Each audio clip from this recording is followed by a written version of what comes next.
First item on the agenda is the minutes of the last meeting. Members of the executive, have you got anything to raise? These have already been through council for noting. I don't think anything particularly was raised then. So are you happy that they're a true record of the last meeting? Thank you. Second item on the agenda is urgent business. There is one item of urgent business regarding a waste working group, and that will be held over until the end of the agenda. Item 3, division of the agenda.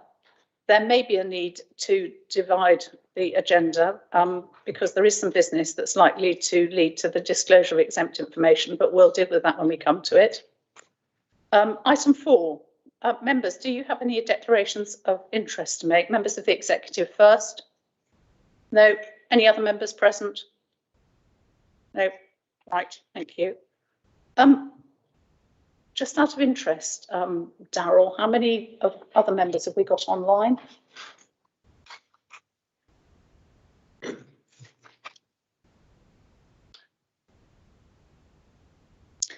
Members online, could I ask you to put your hands up if you think you've got any declarations of interest to make as you're in the meeting?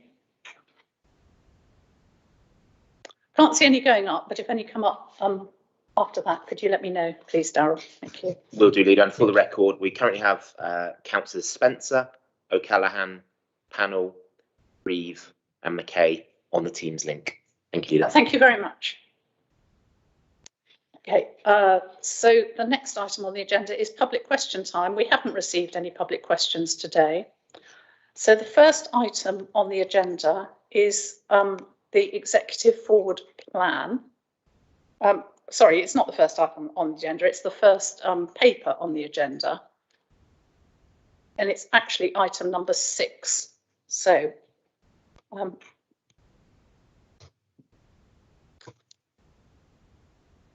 members of the executive, do you have any questions on the forward plan?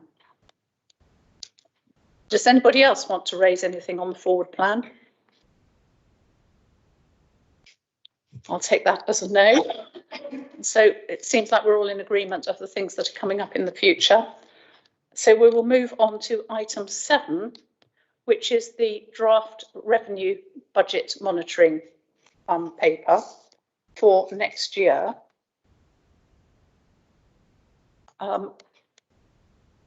Which I am going to introduce. I'd like to thank Mrs. Henstock and Mrs. Buckle for all the work. Oh, I'm sorry, it's the monitoring report. It's Councillor Bastone. I'm getting ahead of myself. I'm thinking it's the budget. Councillor Bastone. Thank you, Leader. I thought you were going to miss me out for the day. Anyway, introduction to the month 7 of the revenue budget monitoring 2021-2022. This is the second revenue monitoring report of the year and covers the first 7 months of the financial year to the 31st of October. The report asks the executive to note the forecast income and expenditure variations for 21-22 and the overall projected surplus of 157,000. This equates to 1.6% of the total budget of £9.677 million. An analysis of the projected variances against budget are shown in table 1 on pages 24 and 25 of the agenda. The second recommendation of the report asks the executive to recommend to council to apply up to £120,000 from the salary savings earmark reserve and £80,000 from the sustainable waste management earmark reserve in 21-22 to support additional salary costs in the year. With these contributions from reserves, salary costs are predicted to be on target for 21-22. Members will recall that these monies were set aside in 2021 to recognise the salary pressures that would arise in the current year following the impact of the pandemic. I am pleased to say that the majority of fees and charges income have shown good signs of recovery in the year. And at this stage in the year, we are estimating additional car parking income of £325,000 and Dartmouth Lower Ferry income of £130,000.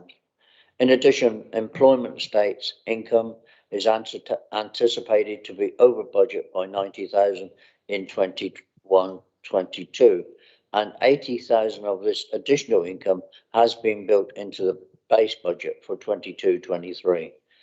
The position of the main income streams for the period 1st April to 31st of October is summarised in the table on page 30 of the agenda. Members will note that planning income is continuing to look healthy for the year, with additional income of £335,000 being received in the first 7 months of the year. This relates to one-off planning applications, mainly in respect of Sherford. Some of this income, £70,000, will offset the additional staffing costs within the Development Management Service in the current year. At the executive meeting on the 14th of October, it was recommended to fund 6 additional posts shared with West Devon from additional planning income as part of the planning improvement plan. Budgets will continue to be closely monitored over the coming months, and quarterly update reports will be brought to this executive. Thank you, Leila. Thank you, Councillor Aston. Members of the executive, do you have any questions on this? Councillor. Good. Thank you, Leader. Really, I'm asking about, well, it's headed B, saver on member travel expenses and training. Has there not been similar savings on officer travel as a result of COVID? Mrs. Buckle, could you answer that question, please? Yes, certainly, Chairman. Thank you. We haven't seen a similar type of saving on officer travel. The main reason for that is our officers that are out and about in the community are still doing those roles. So our planning officers, our locality officers, environmental health officers. So we haven't seen a similar sort of saving or nothing significant to go in the budget monitoring report on officer travel. Thank you. It is what it is, Leader. I'm surprised. Councillor Brazil. Thank you, Judy. Yes, I'm interested in the 240,000 overspend because of waste. I wonder if you could give us a few more details. I mean, it does mention plastic bags, but I mean, I know plastic bags are expensive. I can't believe they're that expensive. Councillor Baldry, can you answer that question? The actual figure, I have to confess, Leader, is yet to be finalised. I suspect it will be not that figure. It will either be a bigger figure or a smaller figure. But at this stage, this is very much an open debate about what the final figure is going to be, and it will depend on discussion with the contractor. Thank you, Councillor Baldry. That's the answer I would have expected. Councillor Birch.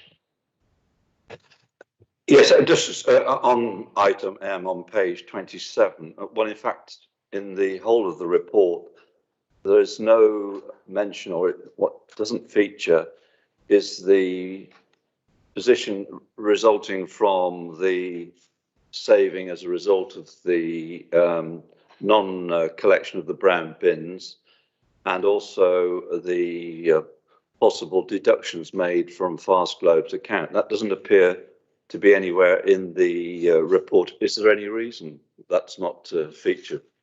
Thank you. Did you mean Fast Globe? Oh, sorry. Fast Globe on the brain. It should be FCC. I do apologise. Sorry. I apologise. Councillor Birch, I think the reply is exactly the same as the one you had last week in Council, but I will ask the Chief Executive to follow up, please. Thank you, Leader. The reason it's not in the revenue budget monitoring report is because those figures are still under negotiation with our contractor. They've yet to crystallise in a form that means that they can be reported through the revenue budget monitoring report. As soon as that is the case, they of course will be. Thank you, Leader. So does anybody else have any further questions? If not, I'll ask Councillor Aston to move the recommendations, please.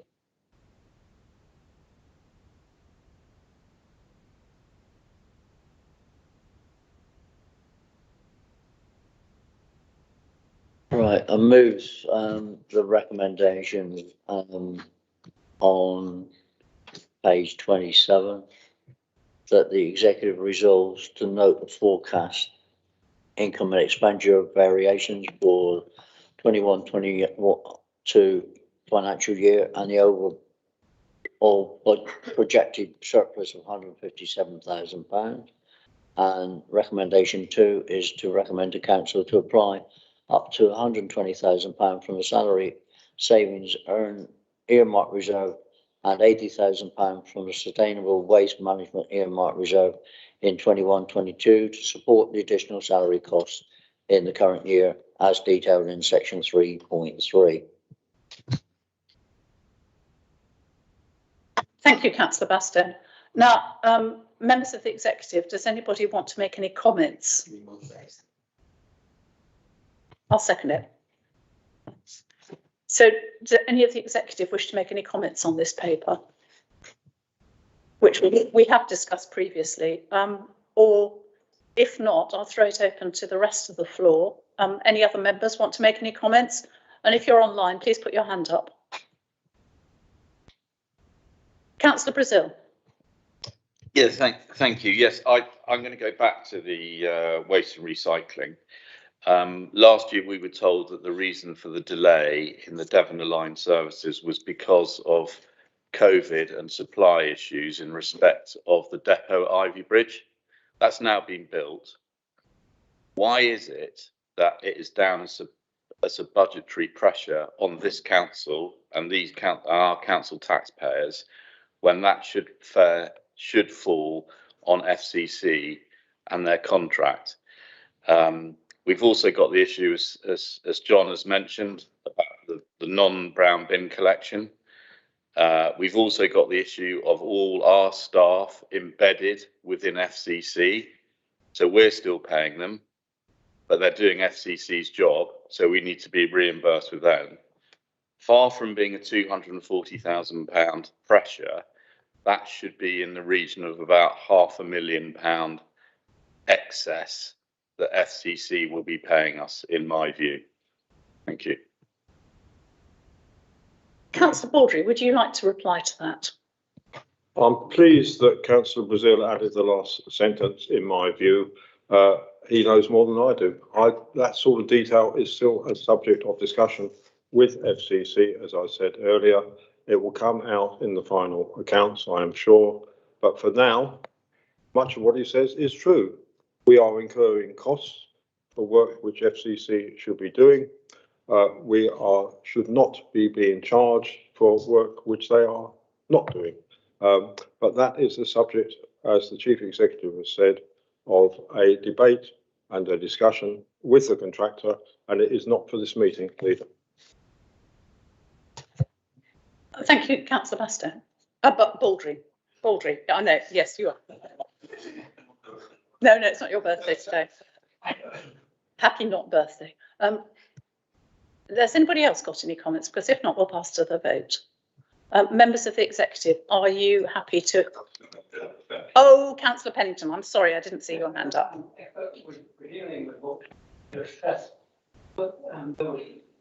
Sorry, there was supposed to be going to be a report and a debate at the full council meeting, but it did not take place, did it? Didn't take place. About garden waste collection. There was no item on the agenda. No, there was no report. When I tried to raise it in connection with that agreement, he wouldn't let me speak. Mr. Feathern, would you like to come in on that, please? The monitoring officer is going to speak. Thank you, Leader. You just probed it. Thank you, Leader. My recollection of the meeting was that the item, and it was a notice of motion by Councillor Pennington and Councillor Long. It unfortunately covered ground which has already been debated and therefore was subject to the rule prohibiting the revisiting of decisions that have been made within 6 months. So that is why it was ruled out of order. In any event, I think we didn't quite get to that point in the meeting due to the time limit of 45 minutes for debating notices of motion. Councillor Pennington, it's all associated with the new provisions in the Constitution. So I know you're keen on the Constitution, but you will find it all there. Do I have any further comments on this item? Councillor Baldry. Sorry, Chairman, I'm probably being very difficult, but I am not prepared to discuss in an open meeting discussions about financial matters with our contractor. And if any such debate takes place, I shall not participate. Thank you, Councillor Baldry. I think that's a very reasonable thing to say. Councillor Hopwood. Thank you, Chairman. I think we need to remember that there are more things that this council, although waste is exceptionally important, it is the main service of this council. There are more things in this council that we deliver than the waste service, and I think that the budget monitoring report reads well.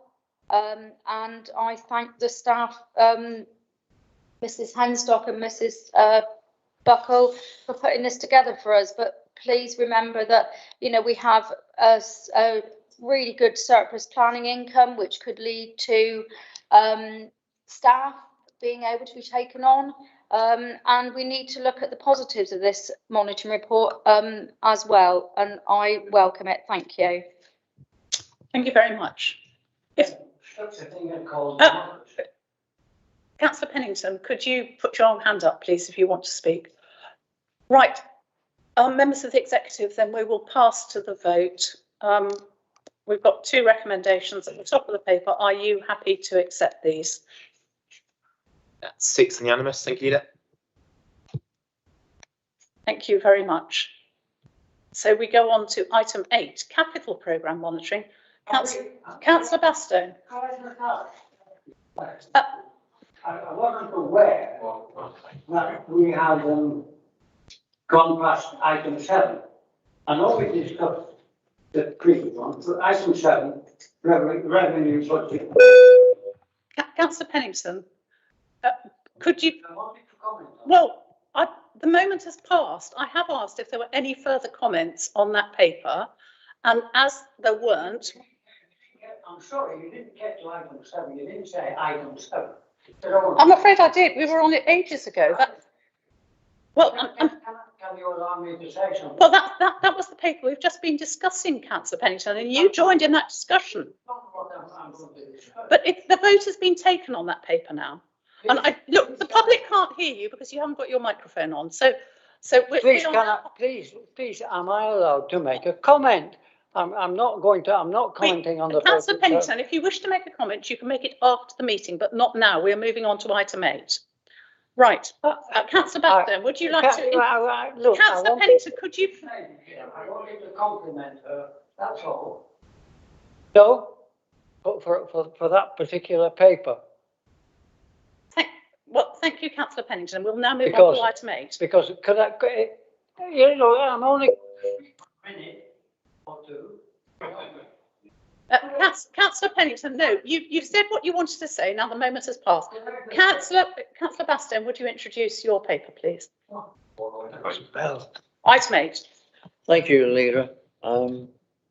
This is our standard capital monitoring report, which is presented to Executive once a quarter. This report covers the 1st of April to the 30th of October and asks the Executive to note the content. The report advises members of the progress on the individual schemes within the approved capital programme, including an assessment of their financial position. All of the capital project budgets are all of the capital projects are within their approved budget. Members are asked to approve a contribution of £66,044 to come from the Land and Development Earmark Reserve to match fund the £250,000 grant from the Urban Tree Challenge Fund.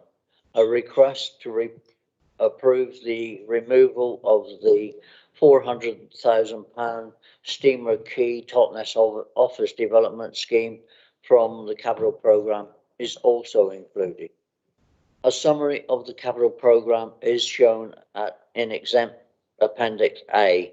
The award of contracts is subject to the Council's procurement rules on competitive tendering, and therefore the allocated budget is commercially sensitive.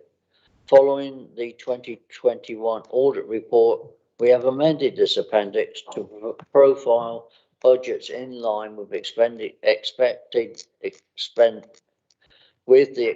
spend over the financial years, and also taken the opportunity to make improvements by grouping the schemes into service areas. These changes should ensure the information is displayed more clearly to members and gives a more accurate view of the future expected capital spend. Thank you, Leader. Thank you, Councillor Baston. Members of the Executive, do you have any questions on this paper? Councillor Hawkins. Thank you, Councillor Baston, for that. Can I just have an update on when the work is likely to take place on the Market Square in Totnes? It's something that has been delayed for obviously mainly due to COVID reasons, but it is an important space for the residents of Totnes. It could be a very improved space, and I'd just like an update on when the work is likely to take place. Thank you.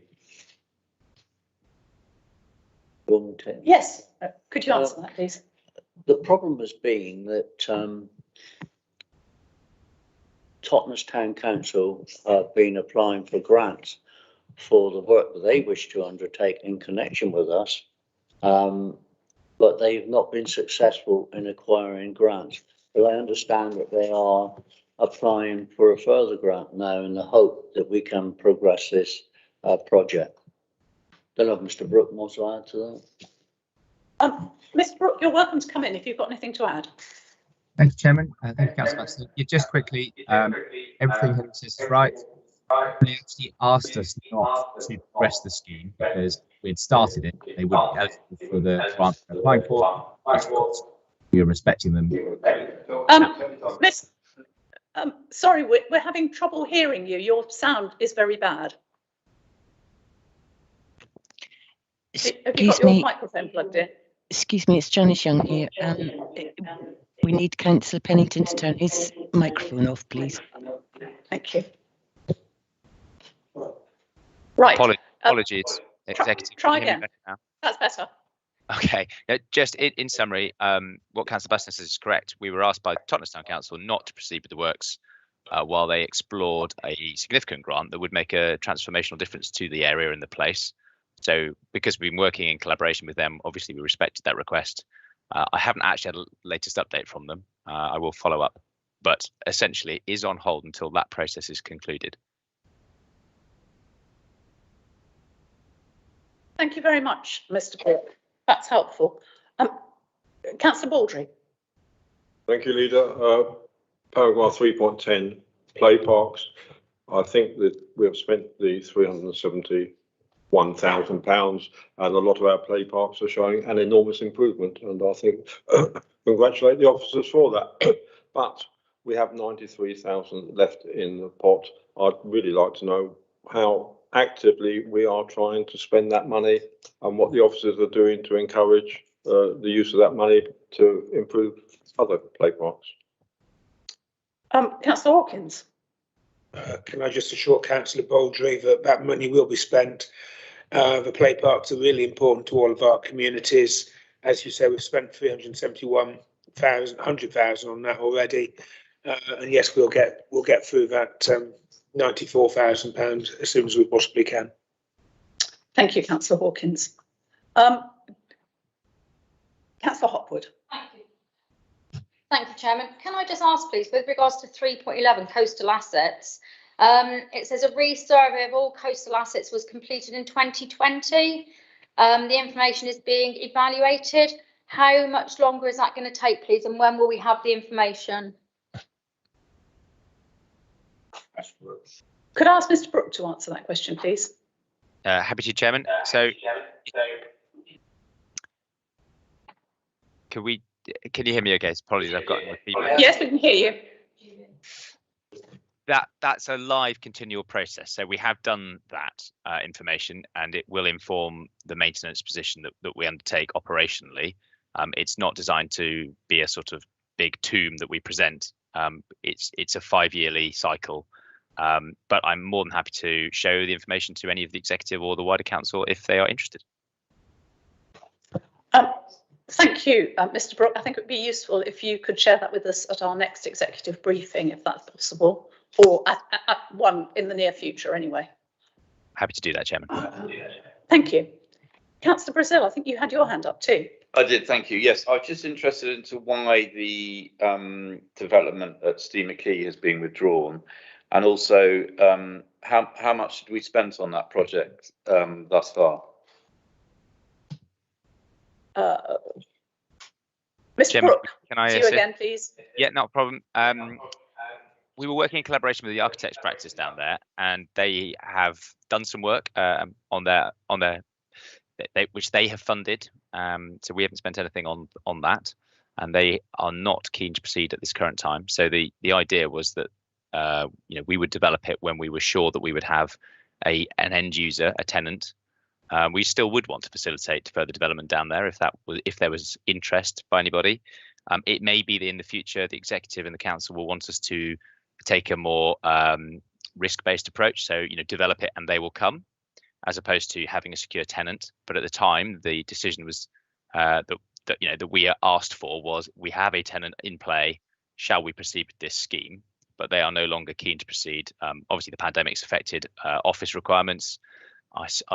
I'm pretty sure they are probably finding they no longer have the same scale of office requirements that they might have once had, and therefore the deal is looking less commercially viable for them. So that's why we're not proceeding. But because of the fact that they were an architect's firm, all of the design work that had been done to date was done by them pro bono. So we haven't spent money on it. Thank you, Mr. Brooke. Are there any further questions? Oh, Councillor McKay, online. Would you like to come in, Councillor McKay? Yes, thank you very much. It's just a quick question about play parks and the money's not spent. You said you're going to actively try and spend it on play parks. Will that include play parks that are not owned by the council? No, I'm afraid not, Councillor McKay, is the answer to that one. Okay. Councillor Hopwood. Chairman, thank you. It does actually say in 3.10 that the money is going to go into an earmark reserve for the replacement of paper equipment as it is required. So I think that's where the rest is going, into the actual renewal and upkeep of play parks, which I think is an excellent idea, because that was the trouble in the past. There was no pot for maintenance and renewal. Councillor Baldry. That doesn't actually line up with the answer I just got to my question, because we were going to actively pursue spending it. We're not going to put it in the bank and look at it, are we? Well, I think we can do both, actually. Councillor Hawkins.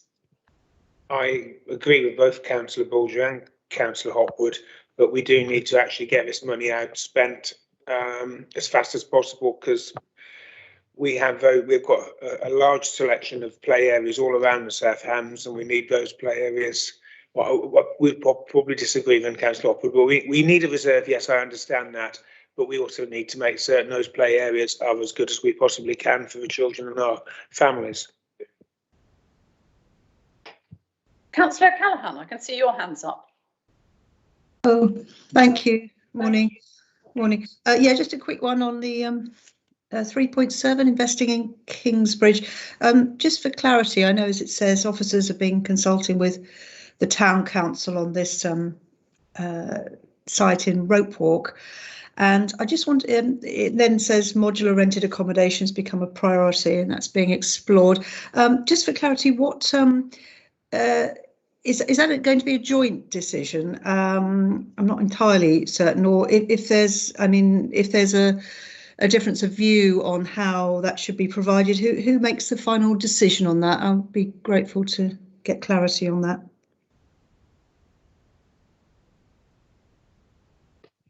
Mr. Molyneux is going to reply on that one because I think he's been dealing with Kingsbridge Town Council. Thank you. Thank you, Chairman. So we will be looking at, well, we're talking to Kingsbridge, and in fact, I was talking to Mrs. Blake, the head of housing, yesterday, and she was going to be talking to the Town Council. In terms of the way we're trying to do this, is we're trying to do it in collaboration with the Town Council, but ultimately, the land is the council's land, and it will be a council decision as to what to do with that land. So we are trying to be as collaborative as we can with the Town Council to get the outcome that Kingsbridge need in terms of affordable rented housing. So I hope that helps, Chair. Thank you, Mr. Molyneux. Councillor O'Callaghan, do you want to come back on that or not? Well, so if there's hello, are you? Sorry, there's a bit of feedback in my ear. I'm not sure if there's feedback in anybody else's ear. I think it's stopped now. Yes, it's just I wasn't clear on that. I know the joint meetings are continuing, but should there be a difference of opinion, it sounds like what Mr. Molyneux is saying is that the district council will override the town council. Councillor O'Callaghan, I think it's clear that Kingsbridge wants affordable housing. We are trying to provide affordable housing. I'm sure Mr. Molyneux will go along to the Town Council and present the ideas, but there needs to be an idea to present because otherwise it's difficult to talk in the void, so to speak. Okay, thank you. Thank you. Councillor Abbott. Thank you. Yes. I refer to item 313, Ivory Bridge regeneration. I'm grateful for a recent conversation with Mr. Brooks on what's going ahead. But what I received through the email is a continual expectation that all of the car parking will be lost for all of the build. In fact, 1 year has just been mentioned. And although our recent conversation, Mr. Brooke and I highlighted that at elements of the construction, various parts of the car park will have to be used for the build. What this item says on 313 is that the architects are working with the design team to submit a planning application. That they're at the moment without input from the district councillors, and this plan is going ahead.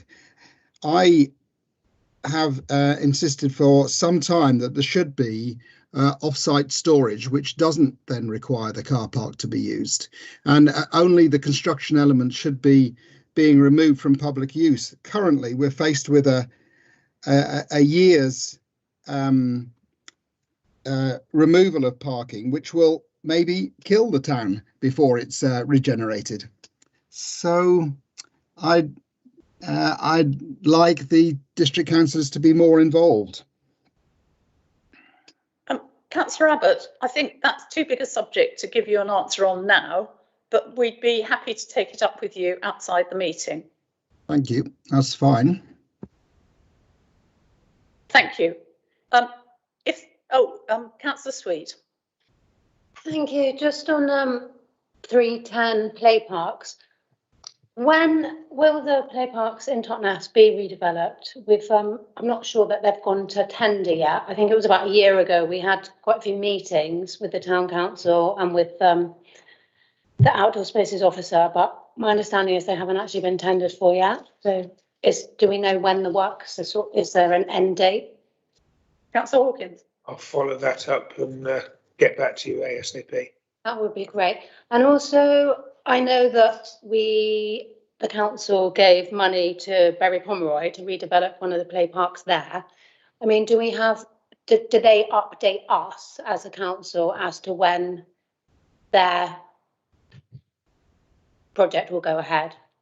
And I guess any other parishes that have taken on individual play parks from the council, and I think that's my understanding, that we have given the money to that parish council for Berry Pomeroy Park. I was at Berry Pomeroy Parish Council last Thursday, and I thought the work was taking place, to my knowledge, from the Parish Council report. Okay. But again, if you send me an email, I'll follow that up as well. Thank you. Right. Oh, Councillor Long. Thank you, Chairman. I'd just like to, I've got a question on the Urban Tree Challenge Fund, but a statement. I'm really pleased to see the successful bid for this. And obviously 600 trees in certain people's minds may not seem a lot, but in the urban setting, they will have a considerable impact. And obviously the key to the success of the 600 trees is going to be future maintenance. My question is, there is a 3-year period for maintenance. Who will have responsibility for those trees during that 3-year, and who takes responsibility for those trees after, because they will need constant monitoring and support in that urban setting? Mr. Brooke, would you like to answer that question, please? Thank you, Chairman. We will be responsible for the maintenance of water above them once they are planted. And where they are will depend on who is responsible for them in the long term. And I think that will need to be a discussion with the landowners, because they're not all on our land. Thank you. Thank you, Chairman. Is that all right, Councillor Long? I think it is important that does need to be sort of firmed up quite clearly, the level of responsibility going forward. Thank you. I was actually going to say in the comments section that I think this is a really good thing, but you've beat me to it by sort of weaving it into a question, but never mind. Councillor Hopwood. Thank you, Chairman. 3.14 Green Homes Grant. It says in paragraph 2, due to major supply chain difficulties nationally and locally, we're reviewing our approach to delivering these grants. Do we have any more information on reviewing our approach, please?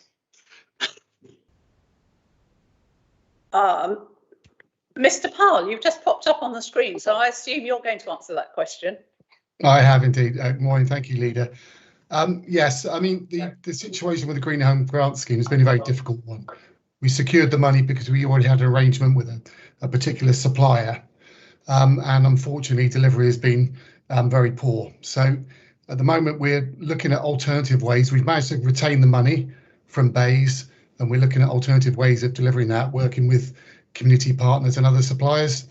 Ongoing discussions at the moment, Councillor Hopwood, and hopefully we'll have some positive news in the near future. Thank you for that. I suppose my main concern was losing the money, but I know that the chips are unavailable at the moment for the heat pumps, so that's the problem. So that could be quite a long-term thing. So but I'm glad that we're retaining the money. And just whilst we're at it, I'm really pleased to read in 3.17 up to 10 vehicles within the next 2 years that belong to Southampton Council going over to electric. I think that's a real positive story for this council, and helps towards our climate change and biodiversity. That will be a significant impact on our carbon emissions. Thank you.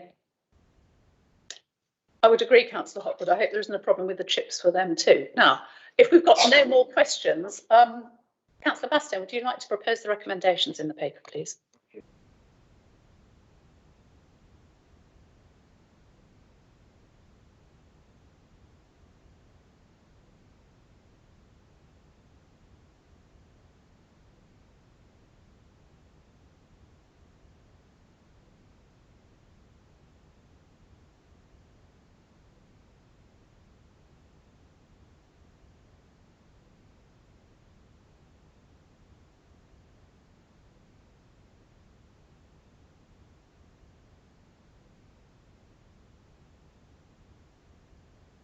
Sorry, yeah. Can you start again? Yeah, I will do. That the executive, one, note the content of the monitoring report, to approve £66,044 to come from the Land and Development Earmark Reserve to match fund a £250,000 grant from the Urban Tree Challenge Fund. And recommendation 3, to agree to remove a budget of £400,000 from the capital programme for Steamer Quay Totnes office development, as this scheme is no longer going ahead. So moved. I'll second that. Thank you, Councillor Bastone. I think the particular items in recommendation 2 and 3 have already been discussed via questions, but I do want to say that I think this, the grant that we've had from the Urban Tree Challenge Fund is excellent. Thank you to the officers who made the bid, and the challenge, as Councillor Long has indicated, will be the tender care of those trees, not just for the first 3 years, but for a number of years to come. And I don't think any of us should underestimate how demanding trees are. You don't just put them in and let them grow, because that's what's happened in some places around the district, and the results are not good. So it will be important that we, or some other future, in the future, the town councils or the parish councils or whoever is concerned takes trouble to look after those trees. Right. Do I have any other comments on this paper? Yes, Councillor Hawkins. Can I just congratulate Dave Sexton and his team on all the hard work and effort they do every year with the Disabled Facilities Grants. They do a fantastic job ensuring residents can stay where they want in their own homes. And I would also just like to congratulate Dave. Every year he's very successful with his grants, and obviously he received a large grant from the Green Homes Fund this year, again, £1 million for South Hams. So he does an excellent job for us, and I just wanted to highlight that. Thank you. I would agree, Councillor Hawkins. I think that's a real success story, but I think sometimes we can be victims of our own success. And I think with DFGs, often it's better for people to look to downsizing or moving into a flat before they're forced into it, because if you're forced into it, you don't enjoy it as much. Mr. Hopwood, yes. Thank you, Chairman. I listened to the reply that Mr. Brooke gave earlier on with regards to the tree planting scheme, and I thought it was a little bit woolly about who was going to maintain these trees after the 3 years. And coming from a ward, Woolwell, that has a linear tree belt the whole way around the estate, because that was the ambition of a past officer of this council. Trees and houses do not mix in that format.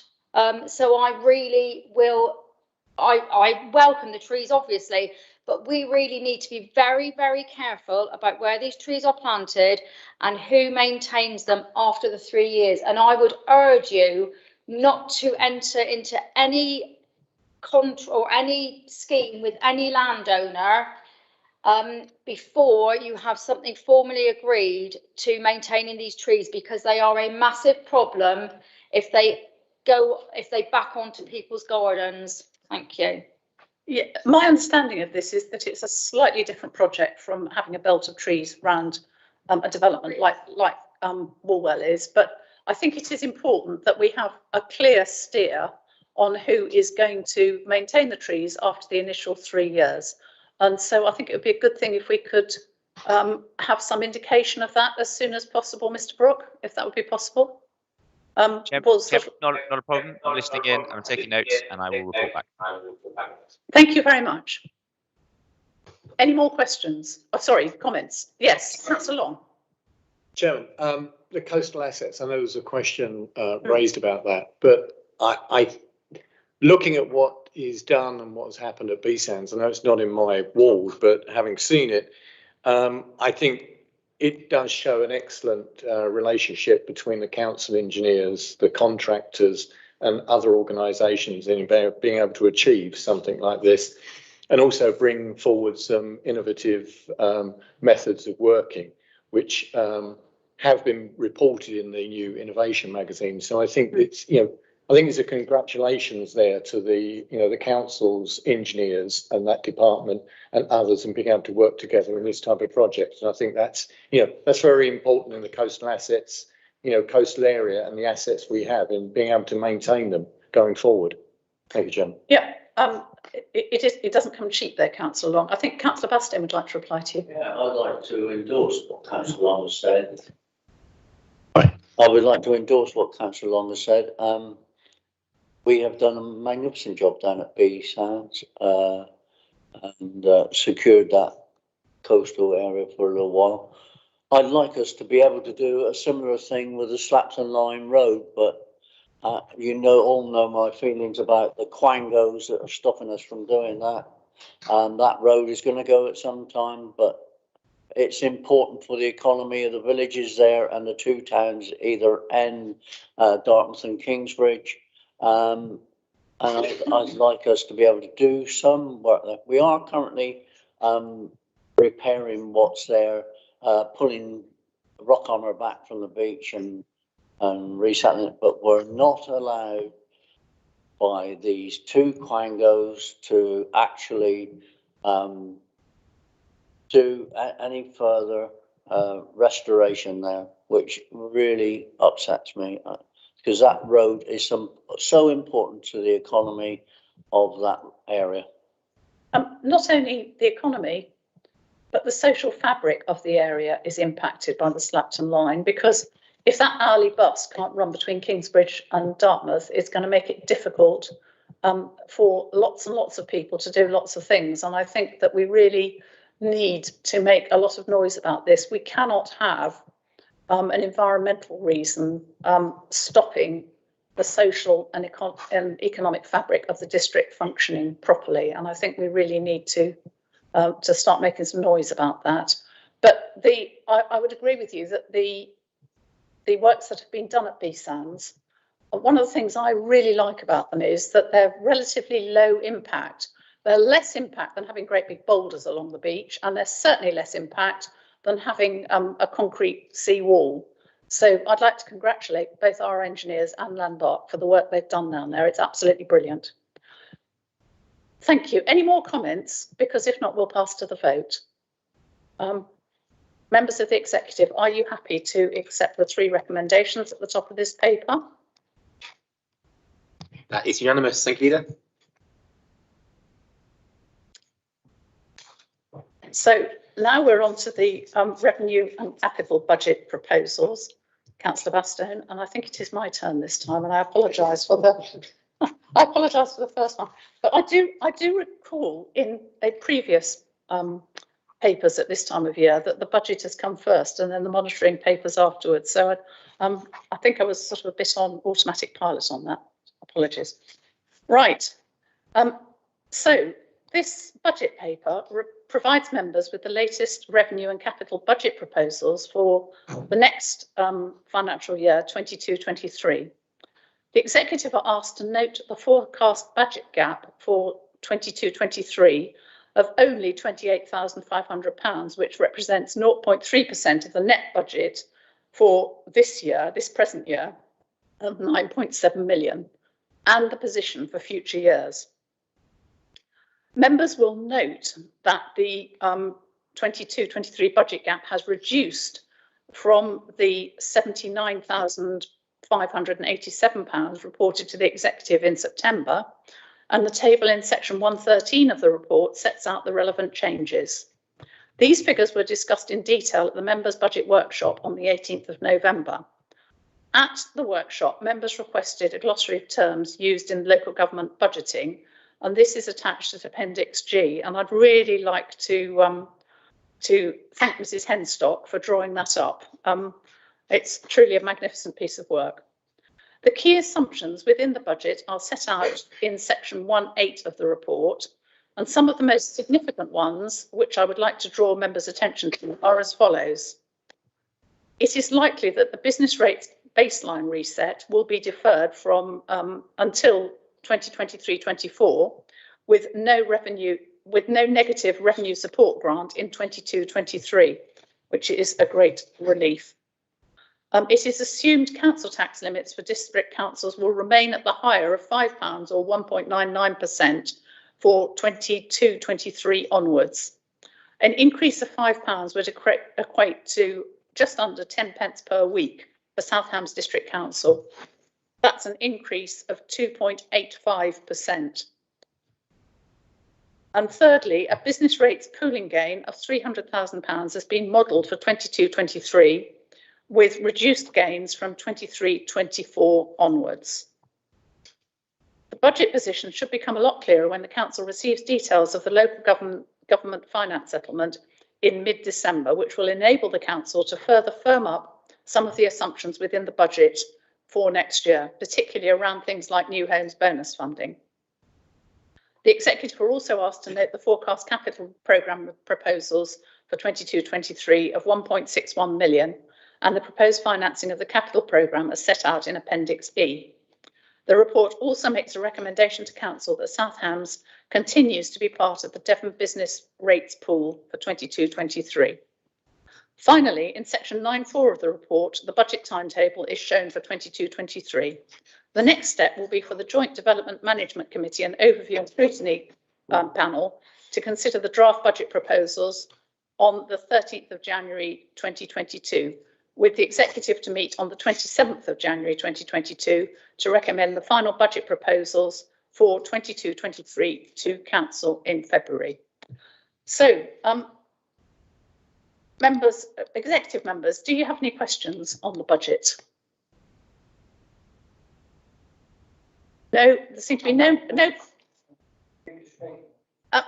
Councillor Penny, shall I call you? I'm dealing with the executive members first, and then I will go round to the other members. On number 9, on. We are on item 9, yes. Councillor Pennington, you will be brought in after in that case, after the recommendations have been moved. At the moment, I'm looking for questions. Are there any questions from the floor?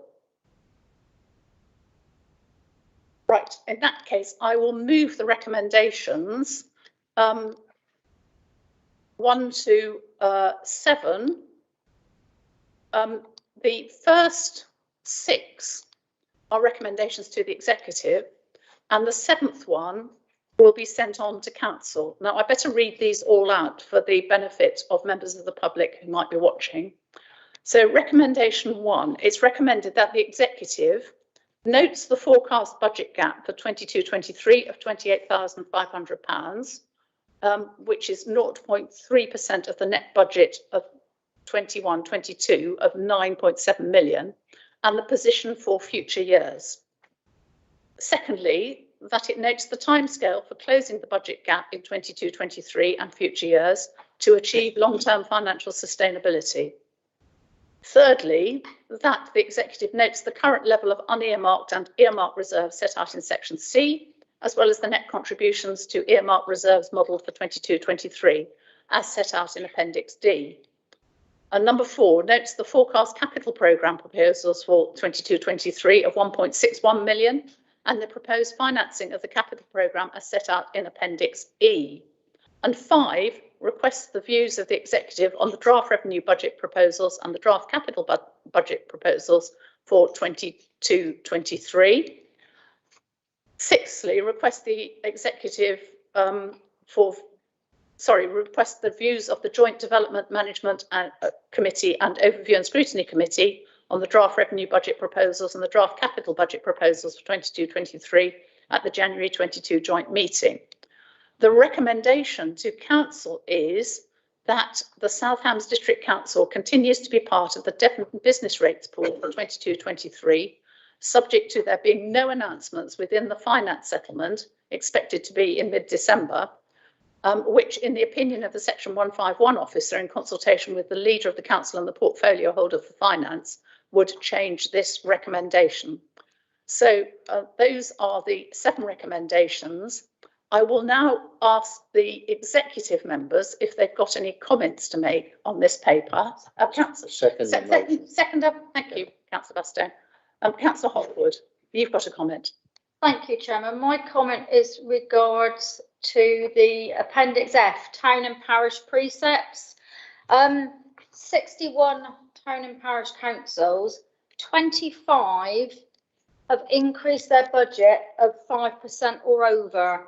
That is a significant increase. Although in monetary terms, it isn't a lot in money terms, but 5% and over in this day and age to increase your budget by, I mean, one council here is 39%. It's just, it makes no sense to me when district councils are trying their hardest to keep their council tax down, and these town and parish councils have no cap on how much they can put their preset up by. And I just wonder, is there any suggestion that it will ever change, and that one day we may see a cap on how much town and parish councils can put their precept up by? Please. Councillor Hopwood, I think actually one of the problems is that this could happen to them at any time. And I think it's because a lot of them over the years have not put their precepts up by the required amount that they're now realising that there is a point in doing so. I know that in my parish, the precept went up by 20% last year, but there was a reason for that, because they'd taken on the public toilets from the council and now have to look after them. And that is a significant responsibility for the parish to have to do on the amount of precept they raise per year. I think there are different reasons for those precepts going up by so much, but when you look at the actual monetary amount that it is not particularly significant, because their budgets are on the whole quite small. I think some of the towns also are realising that they've got extra responsibilities to take on. I'm not making excuses for them, but I do think that more realistic budgeting by parishes and towns is a good thing rather than a bad thing. Do you want to come back on that? Yeah, I do, thank you. I just think that although I sort of agree to disagree with you, because I think parish councils have had an opportunity to put their budget up over years, but it's bad. If it's bad management and they're trying to catch up now, then that's not really fair on the residents in that area. I mean, Dartmouth, town council, I'm sorry, but they put their council tax up by 36% last year, and they're putting up by 39% this year. That is an extortionate amount of money, and I think it's unfair on the residents that these town and parish councils, no one controls how much they put their precepts up by. And although I hear what you're saying, I do have a real sympathy with the residents in those areas. Councillor Hopwood, I think the residents can show their disapproval. That I know there have been vacancies on both those town councils during the year, and so they could easily join the town council and stop it happening. I mean, that's how democracy works, isn't it? Yeah, I would agree that some of the increases are large, but I know that some of the villages really do need to play catch up, because they've got significant areas of verges and hedges and things like that they have to look after now that are no longer looked after by the county council. Councillor Hawkins. I'd just like to follow really what your comments are. Both South Hams Council and Devon County Council have put extra pressure on parish councils over the last 10 years, 12 years of cuts, particularly from the austerity, supposedly austerity years, but don't think we'll ever get out of the austerity years, do you? Kingsway Parish Council, which I'm a member of, so I declare an interest, we took on the toilets, and it costs us roughly £10,000 a year to maintain. If we'd had any sense, I don't think we'd have taken them. We'd have left them with you, or left them with us. But I would just like to thank Lisa and Pauline for all the hard work and effort every year you do for us. We are in very, very good, capable hands with both of you and your team, and I really do thank you for all the hard work and effort you do. But parish councils have got extra liabilities and responsibilities, and they have to be filled, sadly. The 39% and the 36% of Dartmouth Town Council, no, that's excessive, absolutely excessive, and they need to really seriously review their budgets. Councillor Baldry. Moving off from that, a preamble. I am aware we're at the early stage that this process will have to go through the joint member workshop before it comes back to this executive. I am aware that Southam's share of the council tax is around about 8 or 9%, and it's a small part of that. But I remain enormously concerned that year after year, we are proposing to increase our council tax to residents by the maximum permitted by government. If we don't do so, I'm conscious that may mean we don't balance the budget. But council tax is a very unfair tax. It applies to the value of your property as it was 20, 30 years ago, and has no relationship to people's ability to pay. I hope we will continue through whatever means to put pressure on government to say that they should not rely on local authorities, and we are a small part, and my remarks apply even more so to Devon County Council and the police authority. I hope we put pressure on government to say this is an unfair tax. We should not rely to balance our books on putting the burden through a regressive tax on the people of this district. Councillor Baldry, I think we'd all agree with you that it's not a satisfactory system, but it is the only system we have got to provide services for our communities, and we therefore have to use it as best as we can.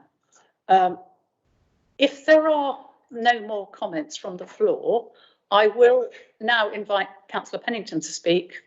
Sorry, from the executive, I'll invite Councillor Pennington to speak from the floor. Well, what I'm about to say is in connection with this report. I am speaking as an economist with an honours degree in economics awarded by London University. Over 40 years on this council, I am often on financial matters, and a senior university lecturer in economics, and one of our members will perhaps remember, a lecturer in monetary theory and practice to groups from the Institute of Bankers. And what finally, this report by Lisa Buckley is excellent, in my opinion, excellent, and very comprehensive. And by far, and I wanted to say this, by far the best financial report I have read on this subject in my time on this council. Thank you, Lisa, for that, because you're doing a grand job. Thank you. Thank you, Councillor Pennington. And I think we would all endorse your thanks and congratulations to Mrs. Buckle. Councillor Aston. Those are indeed glowing words, and you can only support those lovely words that Councillor Pennington said. And he probably referred to me when he was talking about banking and monetary theory. I do have knowledge of his experience in that field. And it was one of those subjects we all had to take in banking to achieve our ACIB, it was then. But yeah, so yeah, lovely words. Thank you.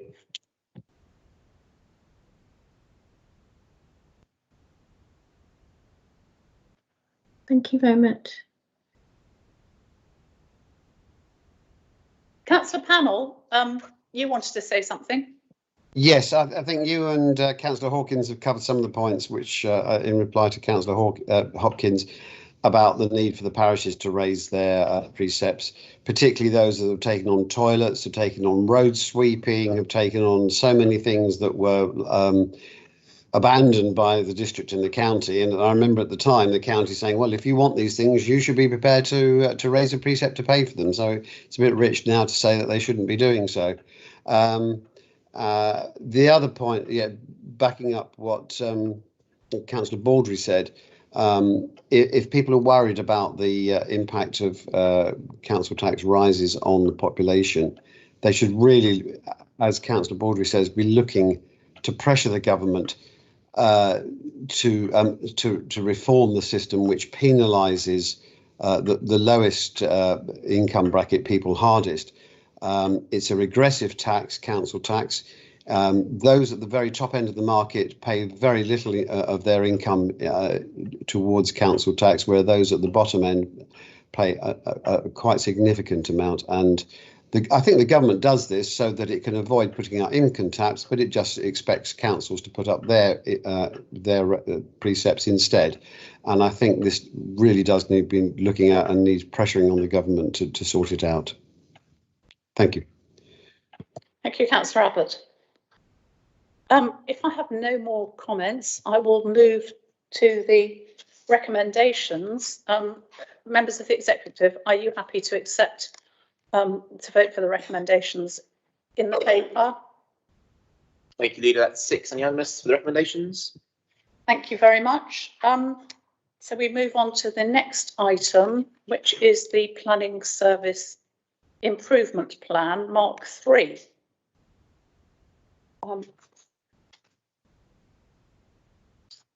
This falls to me to introduce the paper.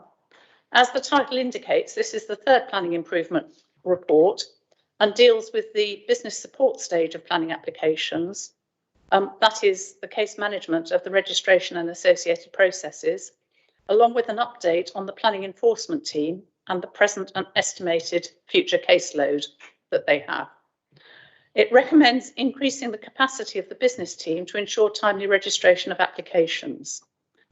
At the upcoming Agents Forum, we should be making it clear that agents must be much more rigorous when making applications to see that they have all the information required before they submit. The team wastes an inordinate amount of time chasing missing information or documents when checking off the applications for registration. There is no extra resource implication in the increase in staffing to this section because recruitment has been successful from within the organisation, and it has been possible to save some other case management posts in other areas. There's recently been a noticeable increase in planning applications, well up on figures for last and previous years. In order that the department can expand as needed, authority is being sought today for a recommendation from this committee to council that, in future, additional staff can be employed without seeking a separate authority each time. Since the costs would always be covered by planning income, other parts of the council budget are not affected. The final part of the report deals with an update on the enforcement team and makes encouraging reading. The new team is now in place and the new officers gaining pace, with the exception of a permanent specialist officer, as the post has been very hard to recruit to. Instead, a pragmatic solution of the case management team leader overseeing the day-to-day practical management seems to be working well, as she has an enforcement background. Members will, I hope, have noticed a definite increase in the number of cases being resolved. Section 6 of the report indicates how the caseload should diminish to a manageable number of open cases. It's probably appropriate to remind all members that the enforcement officers are happy to arrange meetings with members to go through the case lists in their wards. The combined improvements should help to show noticeable results in the development management and enforcement areas once the new planning officers are all in post and up to speed. Members of the executive, do you have any questions on this paper, please? No? Are there any questions from the floor on the paper? No? Right, well, I'll move the recommendations which I've outlined when I did the introduction. The first one is to note the changes proposed within the administration business support case management for development control and the progress that has been made within the planning enforcement service. And the second one recommends to council that authority be delegated to the head of paid service in consultation with the lead member for the built and natural environment and the director of strategic finance to recruit additional staffing when there is clear and demonstrable increase in planning applications and or demand on the service, provided that the increase in staffing can be adequately covered by the additional income generated. So are there any comments? Seconded. Thank you, Councillor Aston. Any comments from the executive members on this paper? Councillor Hartwood. Thank you, Chair. I think it's a really positive way forward. Flexible working with regards to staff is a really good approach, especially in this situation with rise and fall of application, although they continually rise. So I don't know where I get the fall from, but it's a really good approach with regards to this department, and I welcome the paper and see it as a positive way forward. Thank you, Councillor Hopwood. Are there any comments from the floor? Any members wish to comment on this paper? Right, well, if there aren't, then members of the executive, are you happy to accept the recommendations in the paper? That is 6 unanimous. Thank you, Leader. Thank you very much. So we move on to the next paper, which is the governance review. This is item 11 on the agenda.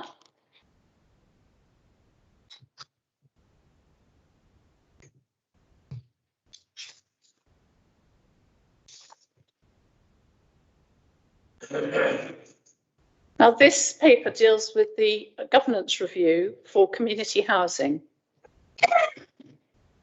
Fortunately, this is not the sort of report which is often presented to the executive, but nevertheless one which is important both for what it reveals, but most importantly for reassurance that the mistakes that have been recognised have largely been remedied by the steps that have been taken.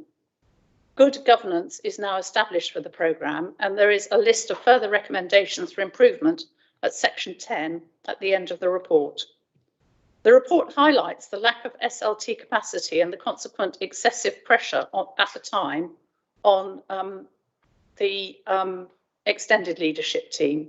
But I would go further and say that the style of this programme was established long before the Community Housing Fund monies were received, but just became magnified as the number of projects mushroomed.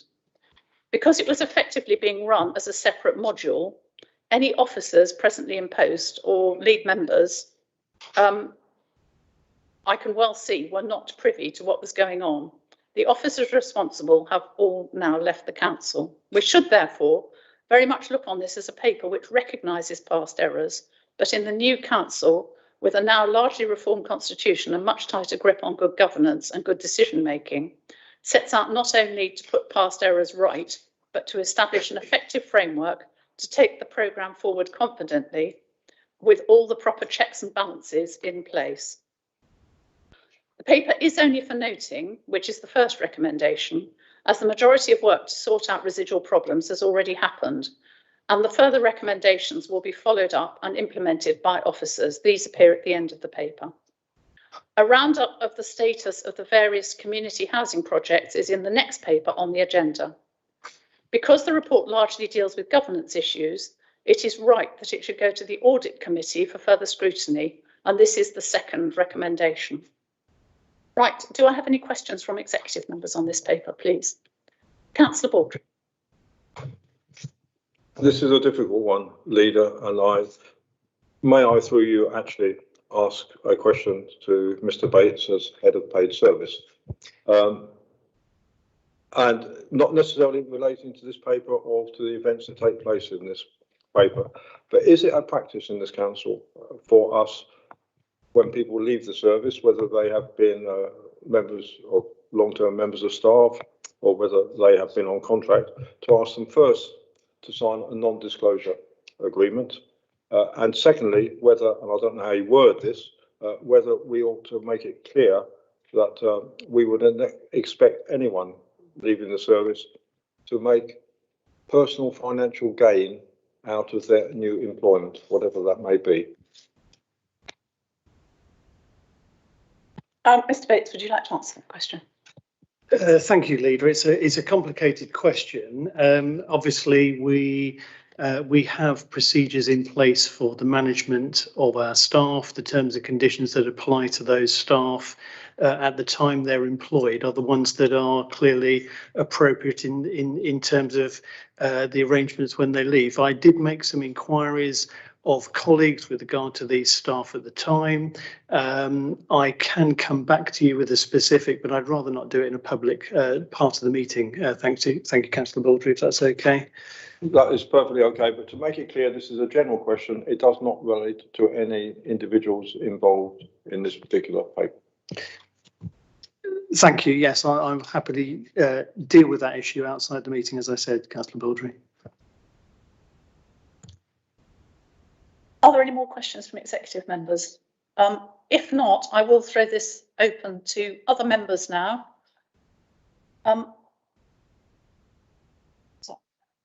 No questions coming up online, no questions on the floor. Right, well, I'll move the 2 recommendations, which have already gone through, noting the content of the report and instructing officers to implement the changes set out within, and recommends that the Audit Committee is to consider the learning from the governance review of the Community Housing Programme and its application to the Council's wider programme management function. Right, any comments from executive members now? Oh, seconder, I'm sorry, a seconder, Councillor Baston. Any comments from members of the executive? Councillor Baston, your microphone needs to be on. Sorry. I need you to come around and switch it on from you down. My feeling is that we leave this now to audit who are the right body to deal with this and give it a thorough examination. I don't think it's for us as an executive to make comments at this stage. Thank you, Councillor Baston. Are there any comments from the floor? Yes, Councillor Brazil. You'll have your chance at audit, won't you? Absolutely, and I welcome that, and then I will make most of my comments, you know, during the audit process, because it is a very sorry tale, this paper and what's happened. The one thing that concerns me in this paper is that it would appear that a community housing projects are now, where and when those take place, are now being delegated to the head of assets and the head of housing, by as evidence and driven by housing need. Well, I would suggest that there is a housing need across the South Hams. The idea that we need to presumably do some kind of formal housing need survey. How do they choose where do those housing need surveys need to take place? Although I appreciate some of the problems, and no doubt we'll look at it at audit, that when windfall sites did come forward from the communities, but how are they going to decide which ones should be followed and which ones shouldn't? And I think that what we're doing here is we're losing sight of the fact that it should be it is, you know, as the clues in the word, it is a community housing fund, and the community should come up with it. And if they've got a good plan that wants to come forward, I don't think they should be stymied by with decisions being delegated to senior officers. I certainly wouldn't endorse that part of this paper.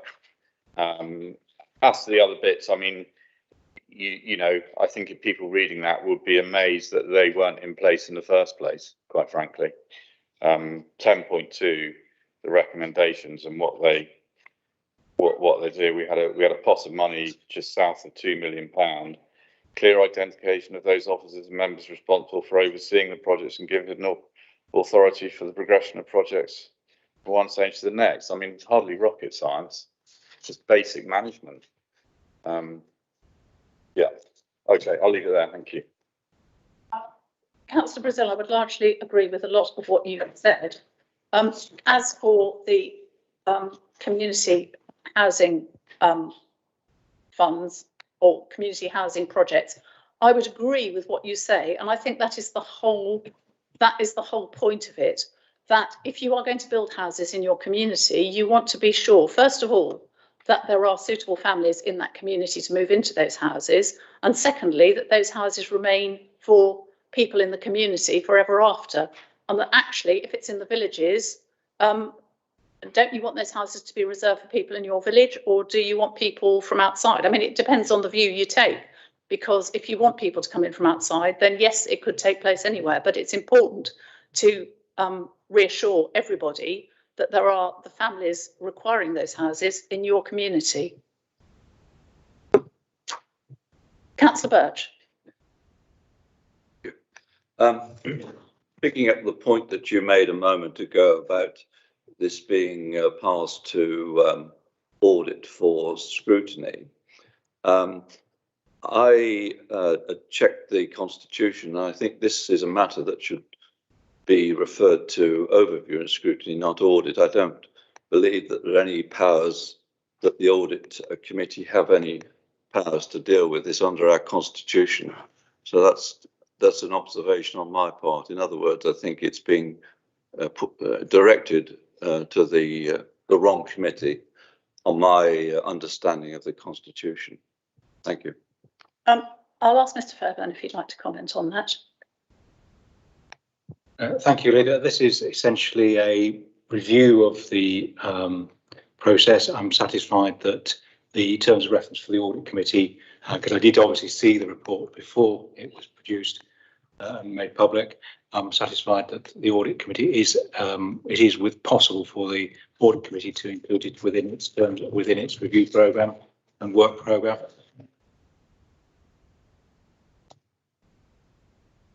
Thank you, Mr. Fairbairn. I'm just struggling with my IT at the moment, but if there are no more comments from the floor, I can't see any coming up on the screen from outside. Thank you. You know what the two recommendations are. Members of the executive, are you happy to vote on them? That is 6 unanimous. Thank you, Leader. Thank you. Can I just have a second to get onto the papers via a different system, and then I'll be with you. I will have a problem for the exempt paper at the end. But,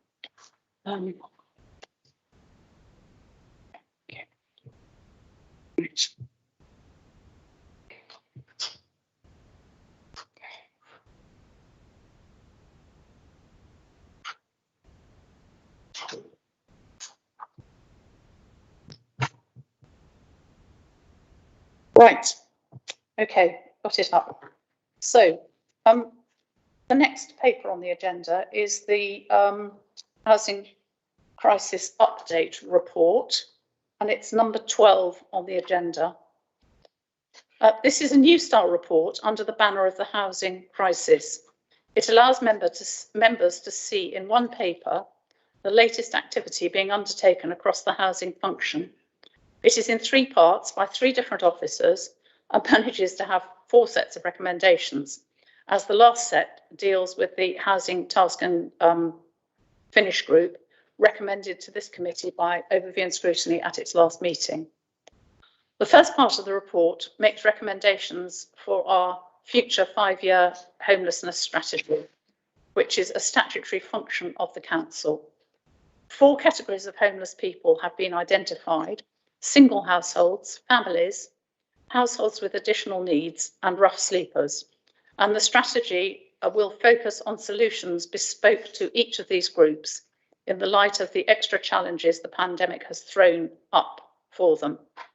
The recommendation is to prepare the strategy and take it out to consultation. Appendix 1 reviews learning from the current strategy, and Sophie Cobbledick, who is present in the room, is the officer contact for this part of the report. The second part of the report advises members of the successful bid for £250,000 of funding to acquire housing for use as temporary accommodation, and seeks approval for match funding and explains the proposals and the problems associated with the required purchases and the alternatives. And above all, the very real challenges local people are finding in accessing any sort of accommodation, making temporary accommodation a regretful necessity in many cases. And Stephanie Rickson is the officer contact for this section. The third section sets out the future pipeline and details of the council's proposed housing projects, along with 2 which will not be proceeding any further. It explains the background and the review of the programme which has taken place, along with the financial position. The good news is that many of the projects are likely to come forward in the future, with only 2 being written off at this stage. And there is an update on all sites except the Stoke Gabriel one, which then follows in the report. At this stage, this part of the report is only for noting, as separate reports will come forward on the individual sites as and when the assets team are ready to move forward with them. And Laura Watton is the contact for this section. Finally, the fourth section reviews the overview and scrutiny recommendations, minute reference ONS 33/2, and gives the executive's preferred response to these to send back to the next overview and scrutiny committee meeting, and the action that has already been taken to ask the towns and parishes requesting engagement over future sites. I would like to add that the details of the proposed working group have been sent to the Chairman of Overview and Scrutiny, who I'm very pleased to say, I think in principle has agreed to them. And we shall be asking, well, I hope that the Chairman of Overview and Scrutiny will agree to Councillor Smurden being nominated as the chairman for this group, because I believe he is the backbencher in the council with the most direct experience of affordable housing and community housing, having done projects, a project in Rattery and been involved in the community, the project in South Brent. And he's also had a lot to do with affordable housing through the Dartmoor National Park Planning Committee on which he sits. So I think that's a good opportunity for him to help everybody along with his knowledge. So, right, I'm going to ask members of the executive if you've got any questions on this paper. No? No, right. Any questions from the floor? Other members, please. Councillor Brazil. Thank you. Yes, just on part 2 and the buying properties, which I welcome. I just wonder what do we have in place to prevent these properties from then being subject to right to buy legislation, and how would we stop those? Yes, please, if you'd like to. Thank you. These properties will be used as temporary accommodation and will be allocated to people under the either a power or a duty under homelessness legislation, so they don't carry with them an assured or a secure tenancy status, which avoids the right to buy. Thank you. Are there any further questions from the floor? No, I gather there's nobody putting their hand up online.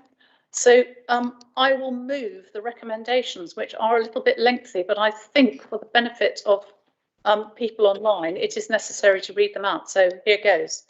Right, so the recommendations to part 1, the Joint Homelessness Strategy 22 to 27, is to agree to commence preparation of the new South Hams and West Devon Homelessness Strategy, or oh, it says 21 to 22 here, but I think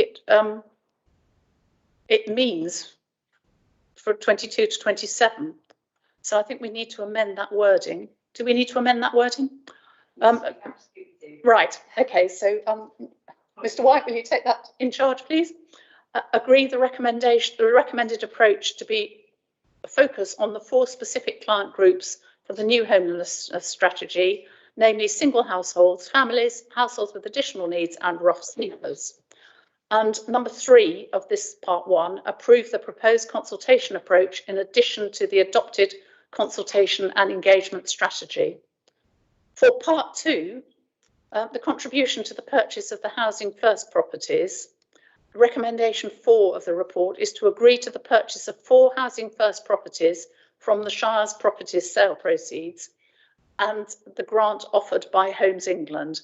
And the Shire's property sale is explained in the paper. Recommendation 5 is to agree to spend the remaining balance of the sale proceeds of £386,000 capital receipts to purchase homes as provision to local families.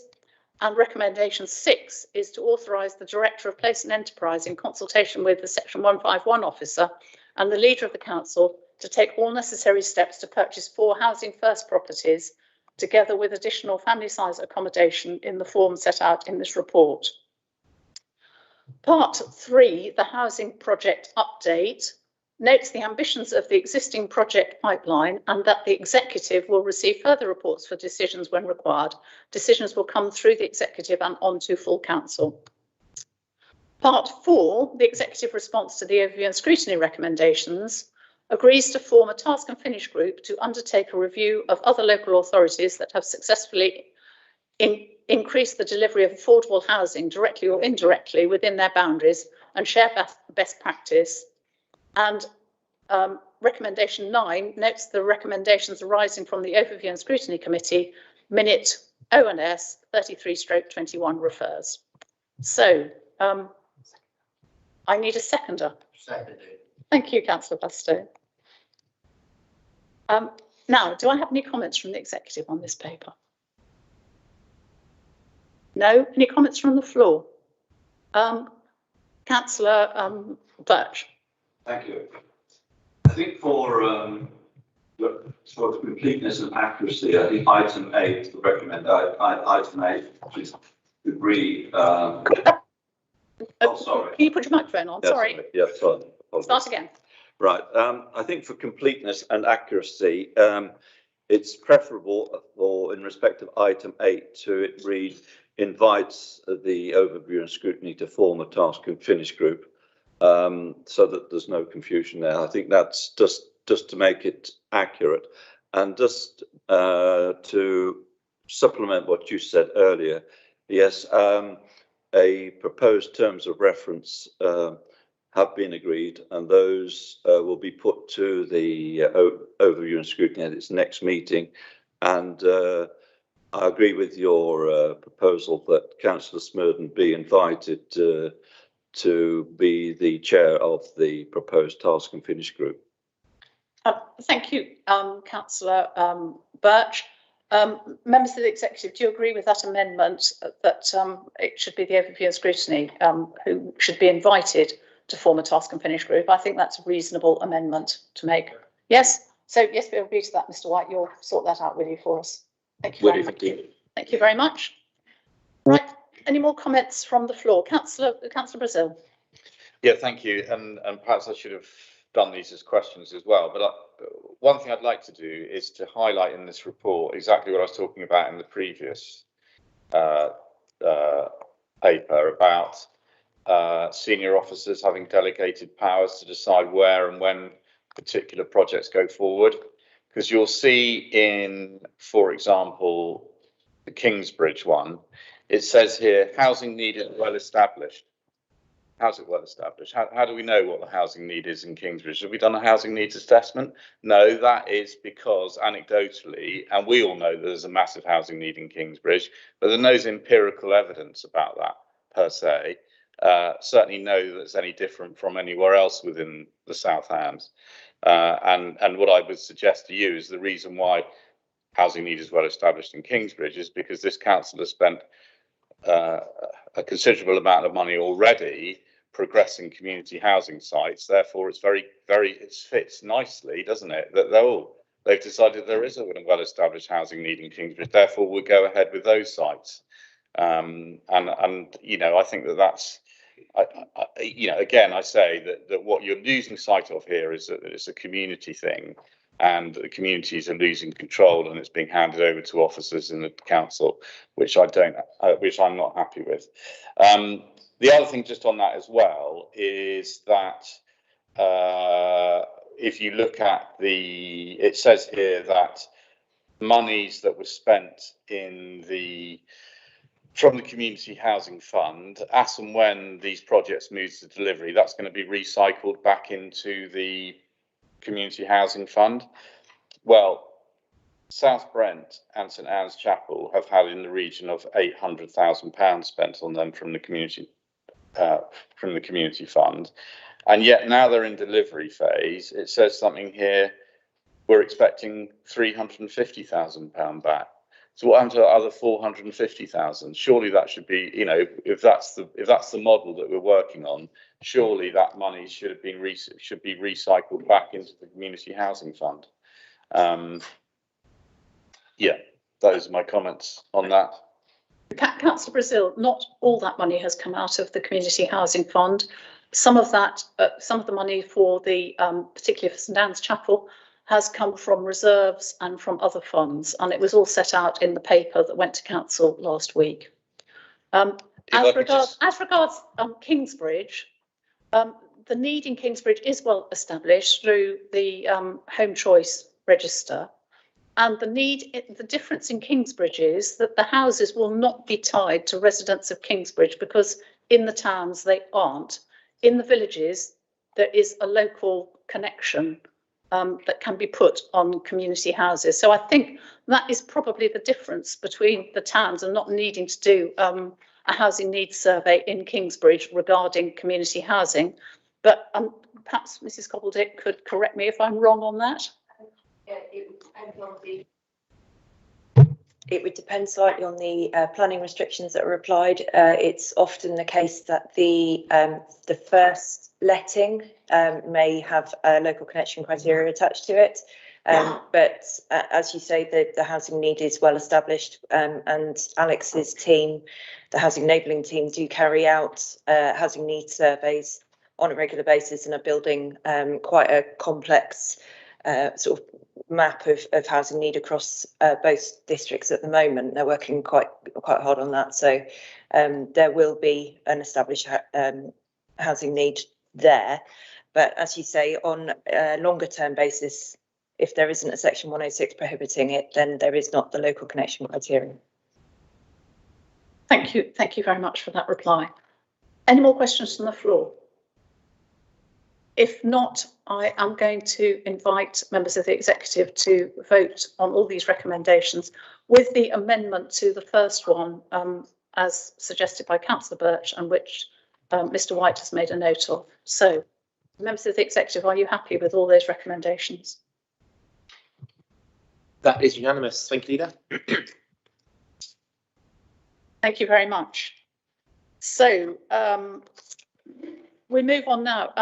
Councillor Holway, reports of bodies. You've got the recommendations from the Overview and Scrutiny Committee meeting regarding the climate change working group proposals, and there is a paper attached to this to deal with proposal C of their recommendations. So if you'd like to introduce that paper, please. Could you put your microphone on, please? Thank you. Yes, we've several recommendations. I'll get onto the right path there. Sorry, this fell out. This dropped out just now. Okay, a number of recommendations. Don't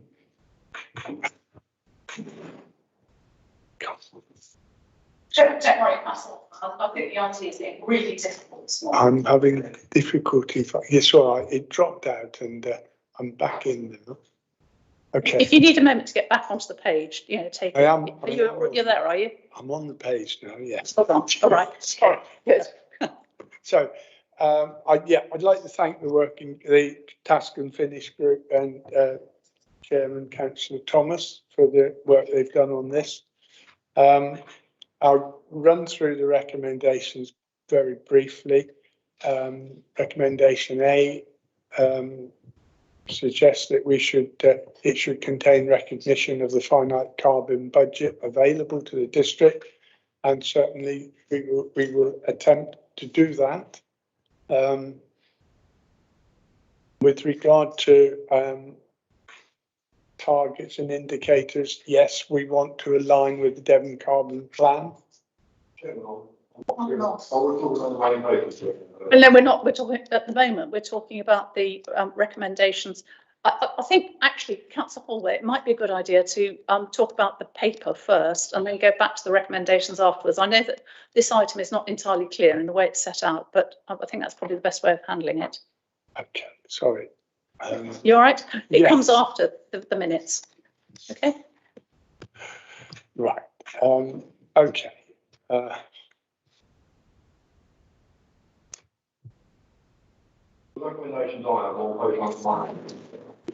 by 3 are the recommendations to the paper, but we've also got to deal with the recommendations from the working group. So if we take the paper first, Councillor Holway, okay, which deals with recommendation C from the working group, and then we'll go back to the other recommendations of the working group. Is that all right? Yeah, fine.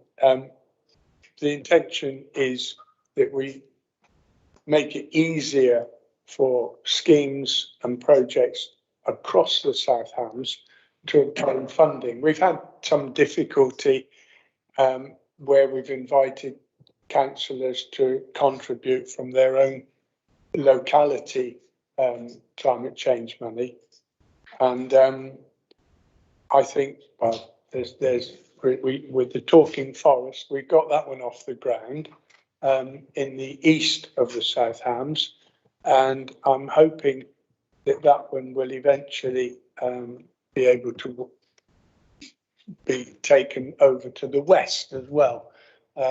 We're going to monitor the success in the east, but that one's sort of up and running now. There's Net Zero Heroes that South Devon and Dartmoor Community Energy would like to run. That's another educational scheme, probably for slightly older children, students, and indeed adults.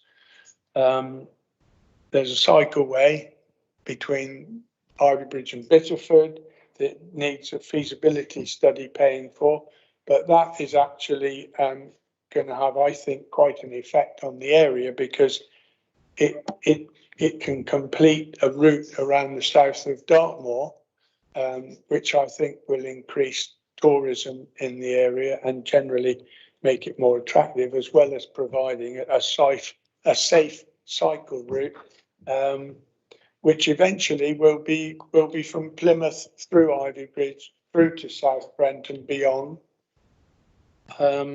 Sustainable South Hams are doing a lot of work with communities. We want to help them.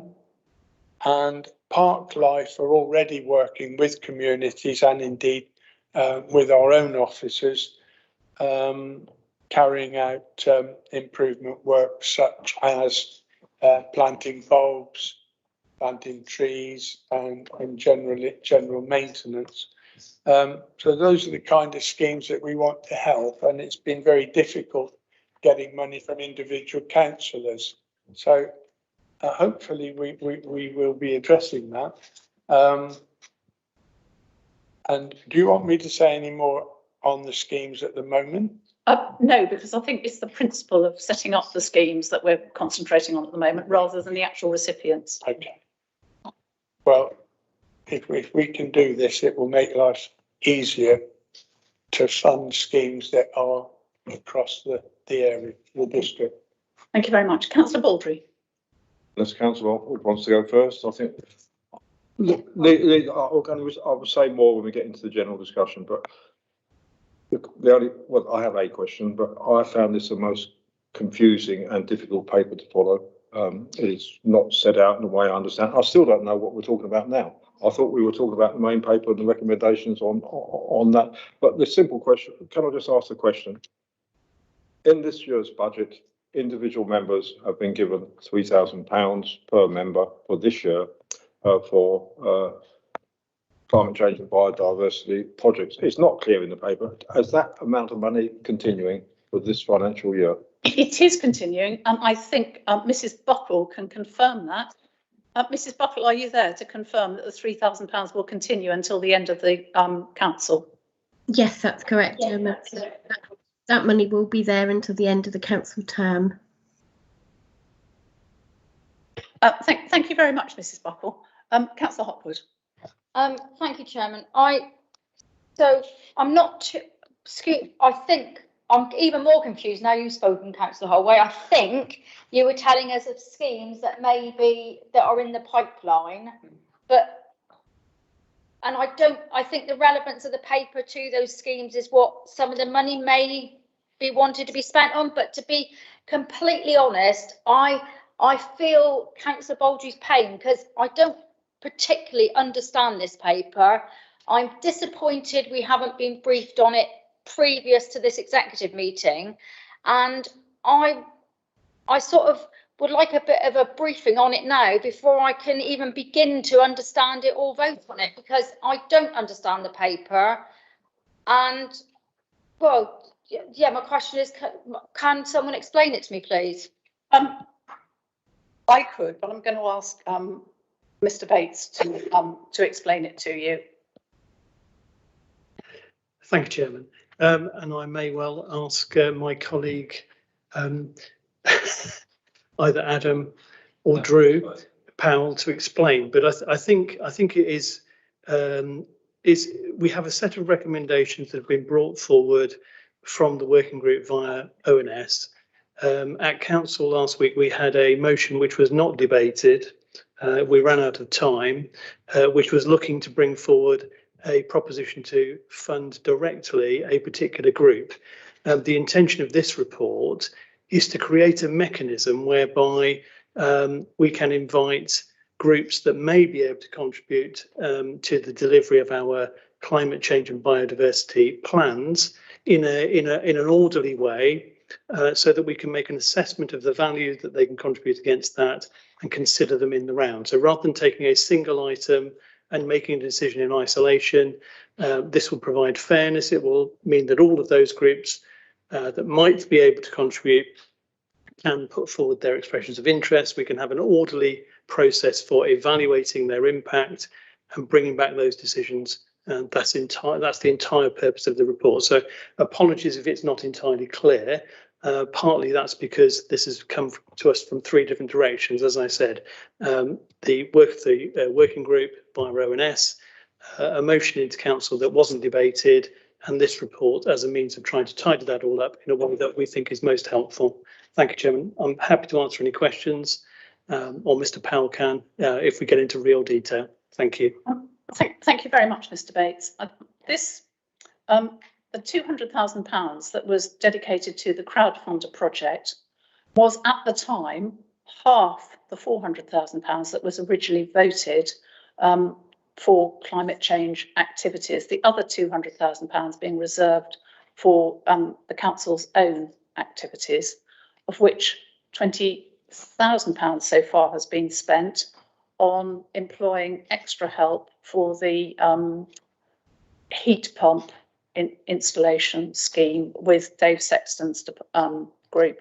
But so this £100,000 has been taken off the original £200,000 devoted to schemes which were designed to help local groups, but they did rely on crowdfunding because it was felt that if it was a local group and they really wanted to do the project, this was the way forward. And crowdfunding has been extremely popular and successful in Plymouth for funding projects. I don't know whether they've done it for climate change projects, but I know they've done it for other projects and it has been really popular.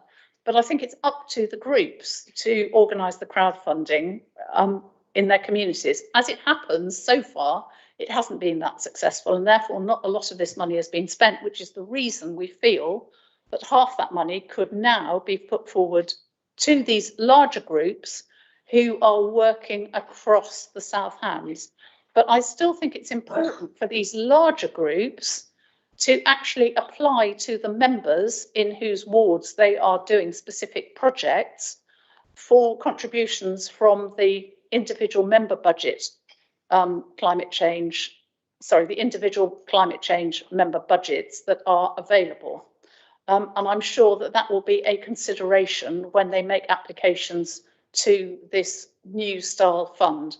But nevertheless, there are a number of groups that are working across the piece, and I think it's important that perhaps they should have access to funds, but the applications will be carefully assessed. So are there any more questions? Yeah, is this a question, Councillor Birch?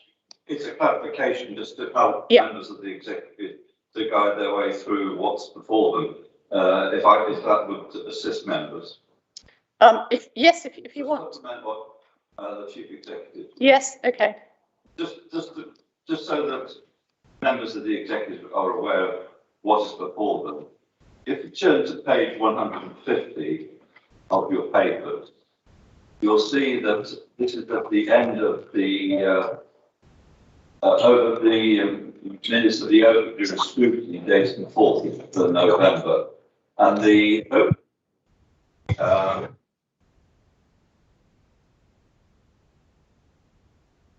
Let's start again because some members of the Commonwealth perfectly. Okay, right. This is to assess members of the executive as to so that you understand what is before you. So if I could suggest you go to page 150 of the papers, which is the recommendation from Overview and Scrutiny to the Executive. And you'll see that the recommendation that is before you is from A to E. Now, just a brief background as to how this has arisen. Full Council resolved a while back that every 6 months, Overview and Scrutiny would review the progress in respect of the Climate Change Action Plan. This came before Overview and Scrutiny, I think it was in July, and it was agreed by the committee to set up a task and finish group to come up with a recommendation that could come to you today. So the recommendation that you're being asked to accept is on page 150. And just by way of background, the task and finish group met, and I believe at every meeting Councillor Holway attended, and his input was taken into account. So as part of that, as part of those recommendations, if you now turn to page 153, which deals with the matter of the funding, and if you look at 1.4 of the report, it says the recommendation arises from the task and finish group will be considered by the executive. In other words, the follow on from the recommendation that's on page 150 in respect of funding is to be considered by the executive. So in fact, you have two recommendations, that on a page 150 and that on 153. I hope that clarifies matters. Yeah, thank you, Councillor Birch. I think we understand this. I think one of the things we're struggling with is that we haven't had an opportunity to get together as an executive to consider these recommendations because of the fact that it was council last Thursday. Otherwise, we could have done. And so we haven't discussed them as an executive. We have had the paper and we're ready to take a decision on that. But as far as the recommendations go, we haven't yet had a chance to consider them. So my IT's gone berserk again. Oh, it's really annoying. I don't know why we can't look at a paper all morning without it going off. Anyway, Councillor Hawkins, you'd like to make a comment. These are probably three stupid questions, but I apologise. So are we confirming that if it's a project in a certain area, ward members will have an input in that? We will be asked to comment for our consideration. It's I suppose I should really look to your good self as well as anyone, as well as Andy. Will that be part of it, similar to a planning application, development management? Will the local members have an input? How are we going to ensure, because we've obviously got limited resources, it's a huge issue, as we all know. How are we going to ensure we're not going to be funding talking shops? And how are we going to ensure that we're not funding a talking project that is being done in West Devon as well as South Hams or East Devon or Teignbridge, etc.? How are we going to ensure that what we're funding actually achieves something?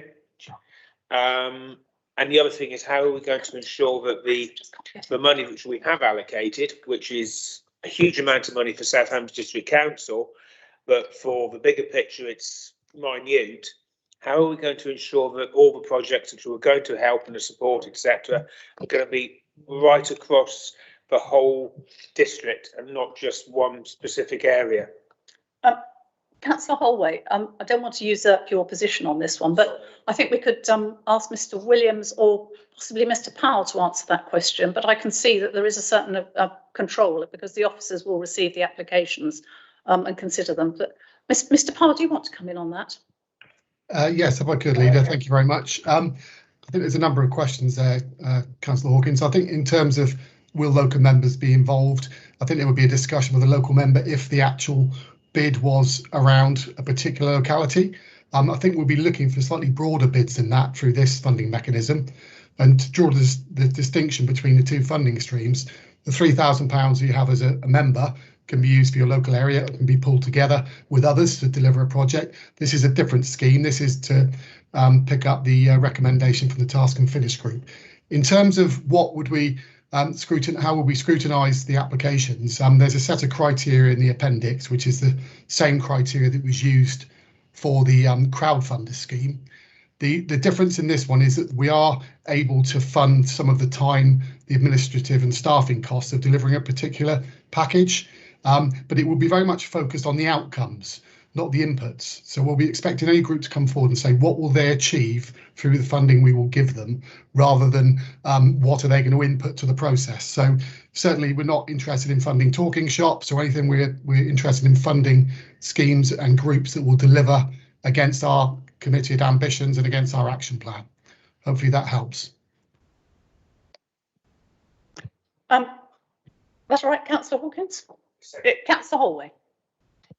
Thanks, Chair. I'd just say I think it would be entirely reasonable to circulate any of these applications in the same way as we circulate to members details of licensing applications. We're all consulted about licensing applications across the district, and I think it would be entirely reasonable for us to do a similar consultation email to members so everyone knows what's going on. Yeah. That is a good idea, Councillor Holway. Councillor Hopwood. Thank you, Chairman. So what I'm gonna say is just back to front, but a concern I have is that there are parts of the South Hams that are really good at climate change and active, and there are some areas in the South Hams which aren't so good because they haven't got the expertise maybe in that area, but it doesn't mean that they don't care about climate change or they don't want to do anything.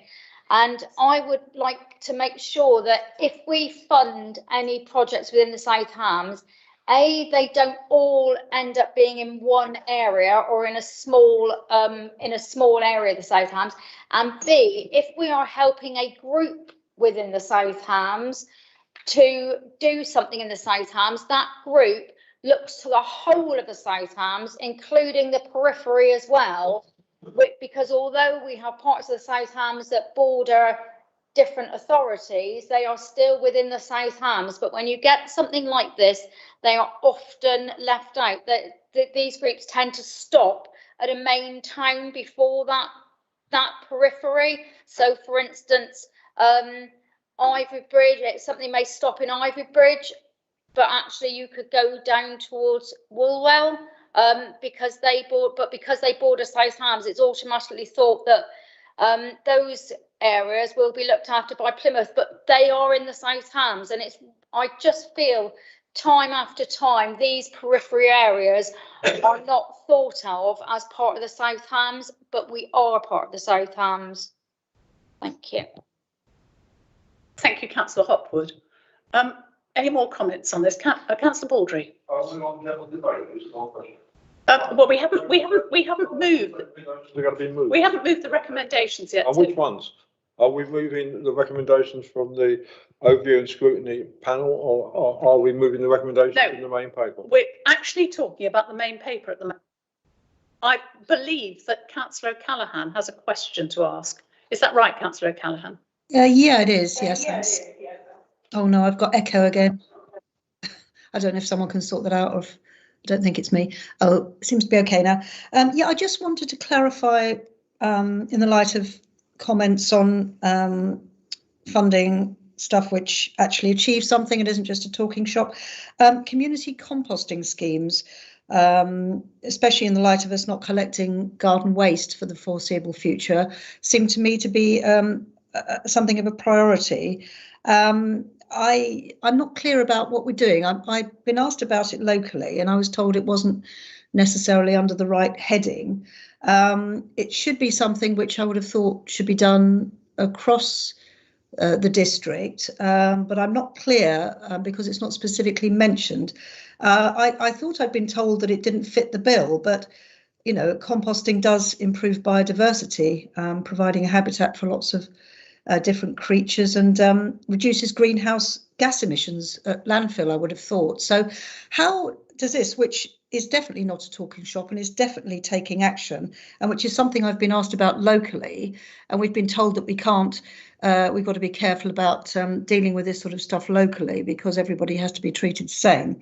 Can I ask then, how does this important item fit into this, please? Councillor O'Callaghan, I'm sure officers will give you an answer out of the meeting if you'd like to contact them, but there is a paper coming to the executive next month on this subject. Right? Yes, it says options for the garden waste service, so I think it will come under the heading of that, as far as I understand. Yeah, it's just that I was specifically asked for, echo again, I'm afraid. I was specifically asked about funding. Yeah, well, Councillor O'Callaghan, I've said that officers will give you an answer outside the meeting on this if you want one, because I know it's a pet subject of yours. Councillor Baldry. Rather than wait to the next executive meeting, just to assure Councillor O'Callaghan and everyone else, I am a great supporter of local composting schemes. And I think we as a council should be doing much more to encourage them. Yeah, I think we'd all tend to agree with that, Councillor Baldry, but it does depend on quite a lot of local input because it does require volunteer activity. Is that Councillor Pannell I see there with his hand up? Yes. Councillor Pannell? Yes, Councillor Pannell. Thank you, Chairman. Now, just to say that, Sustainable South Brent runs a very successful composting scheme in the village, and this is taking in a lot more waste from other surrounding parishes as a result of the suspension of the brown bin service. And again, I know they need funding because of the extra strain this is putting on them, and I would like that to be considered when we are looking at addressing this, if this is coming to another meeting of the executive, please. Thank you. We'll bear that in. Thank you, Councillor Pannell. And now, Councillor McKay, I think you've got your hand up as well.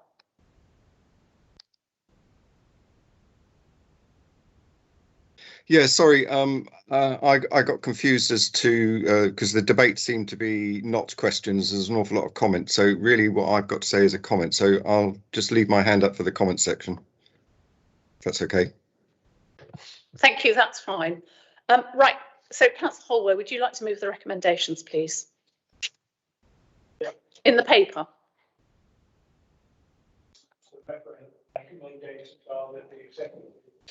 Could you put your microphone on and start again, please? Yeah. Right. The recommendations are that the executive, one, agrees to end the small direct cash grant scheme.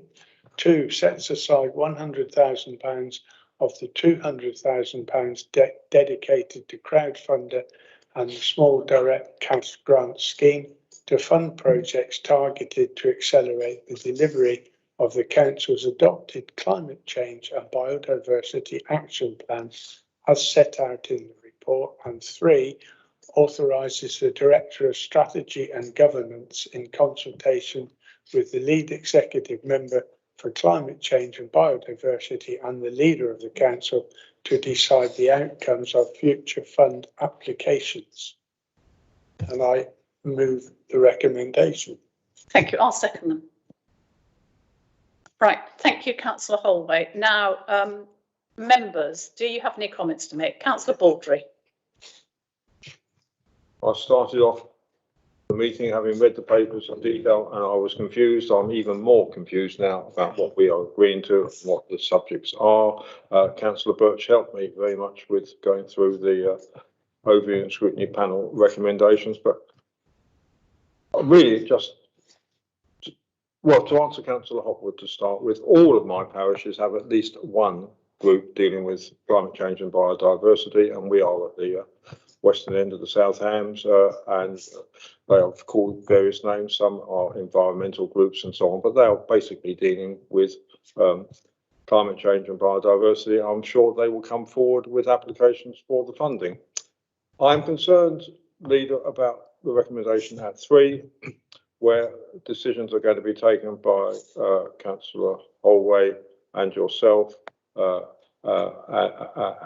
with Mr. Powell, all good people and true, but I would like very much that to be extended to not just officers and members of the executive. I think these decisions should certainly include, as I think has been agreed to, but I'd like it in writing, where the project is based in a particular ward. Certainly members from that ward should be involved in that decision making, and maybe we need to have a wider input outside the 3 members mentioned there in the actual decision making. Thank you, Councillor Baldry. I think that Councillor Holway made a very sensible suggestion that on licensing applications we're all consulted. So it would be easy enough to ping this round to all members. When you get an application in, when it's been considered and it's considered feasible, then I think it should go out to all members for comments.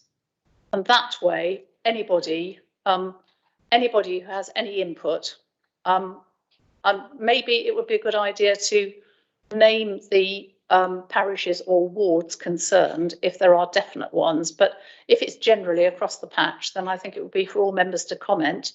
And I think a particular comment would be if they don't think it involves their ward. In other words, if they don't think this organisation is actually going to reach into their part of the district. So that in principle. So could we amend the wording of that? And let us know when you've done it, and then we can read it out before we take the vote, if that's all right, Councillor. Mr. White. Mr. White. Sorry. Oh, yeah. Demoted. I'm demoted rather than promoted. Right. Okay. So fine. Where have we got to? Councillor Birch.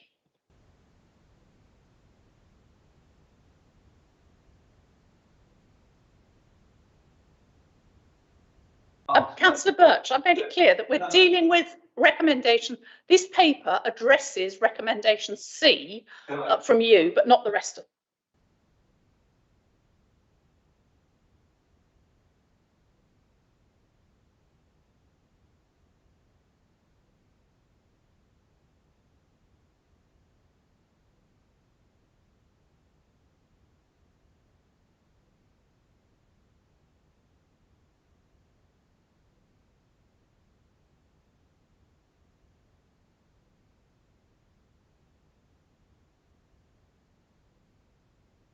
We are unable to hear Councillor Birch.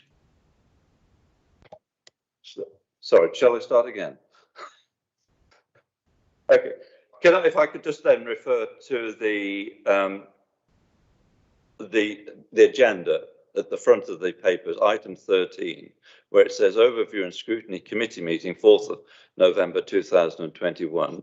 Note, a report entitled Climate Change and Biodiversity Grant Funding Model Update has been produced to be read in conjunction with the recommendations arising from minute reference OS 37/21, Task and Finish Group Updates, Climate Change and Biodiversity Action Plan Update.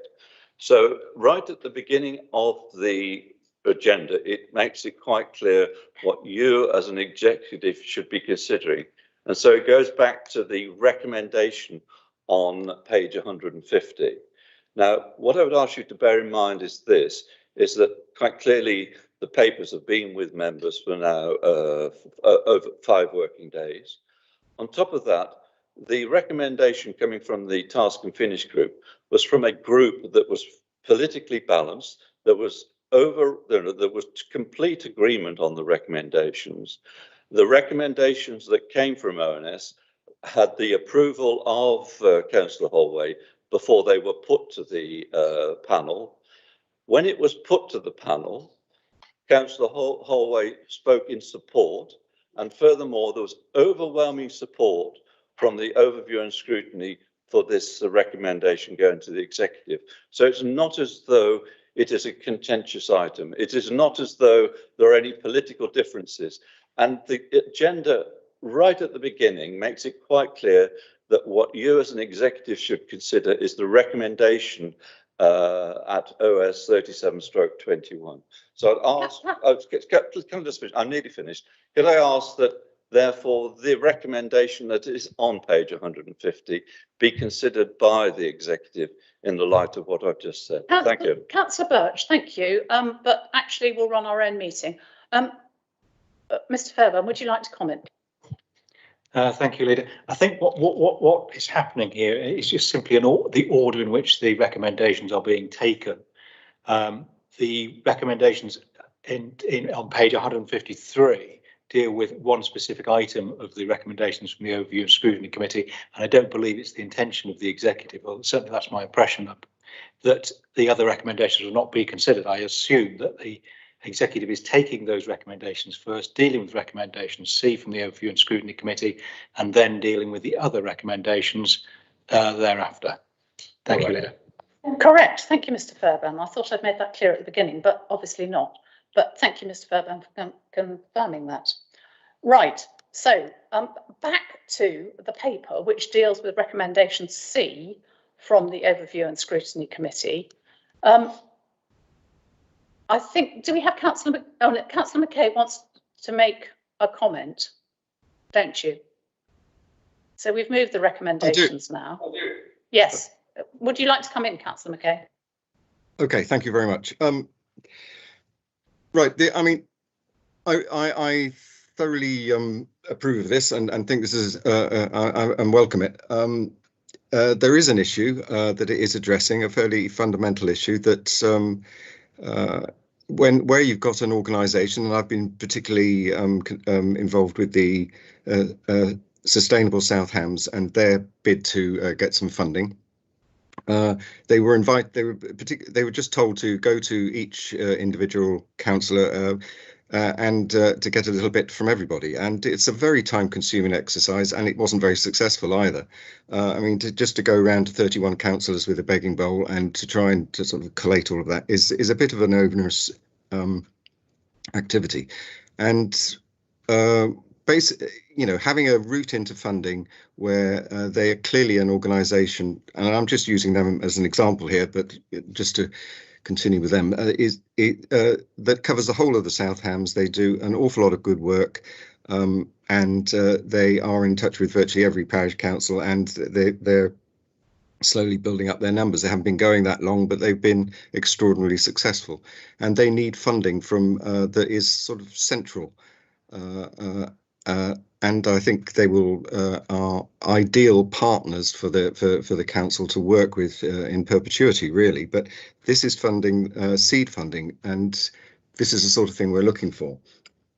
The only concern I do have, which has been addressed by something that Councillor Baldry just said, about the decision-making process. Obviously, sending an email around to everybody would be great, but that doesn't necessarily mean that everything that comes back is going to get taken into consideration properly, or just maybe is disagreed with. And I sort of feel that the decision-making body could well include some people from outside the organisation.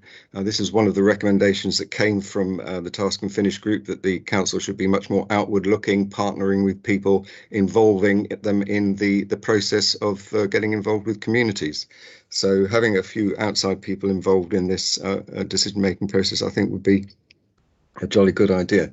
But basically, that's the reason behind it. If anybody's confused, there just needs to be a more efficient route for organisations that are sort of like umbrella organisations to get support from the council.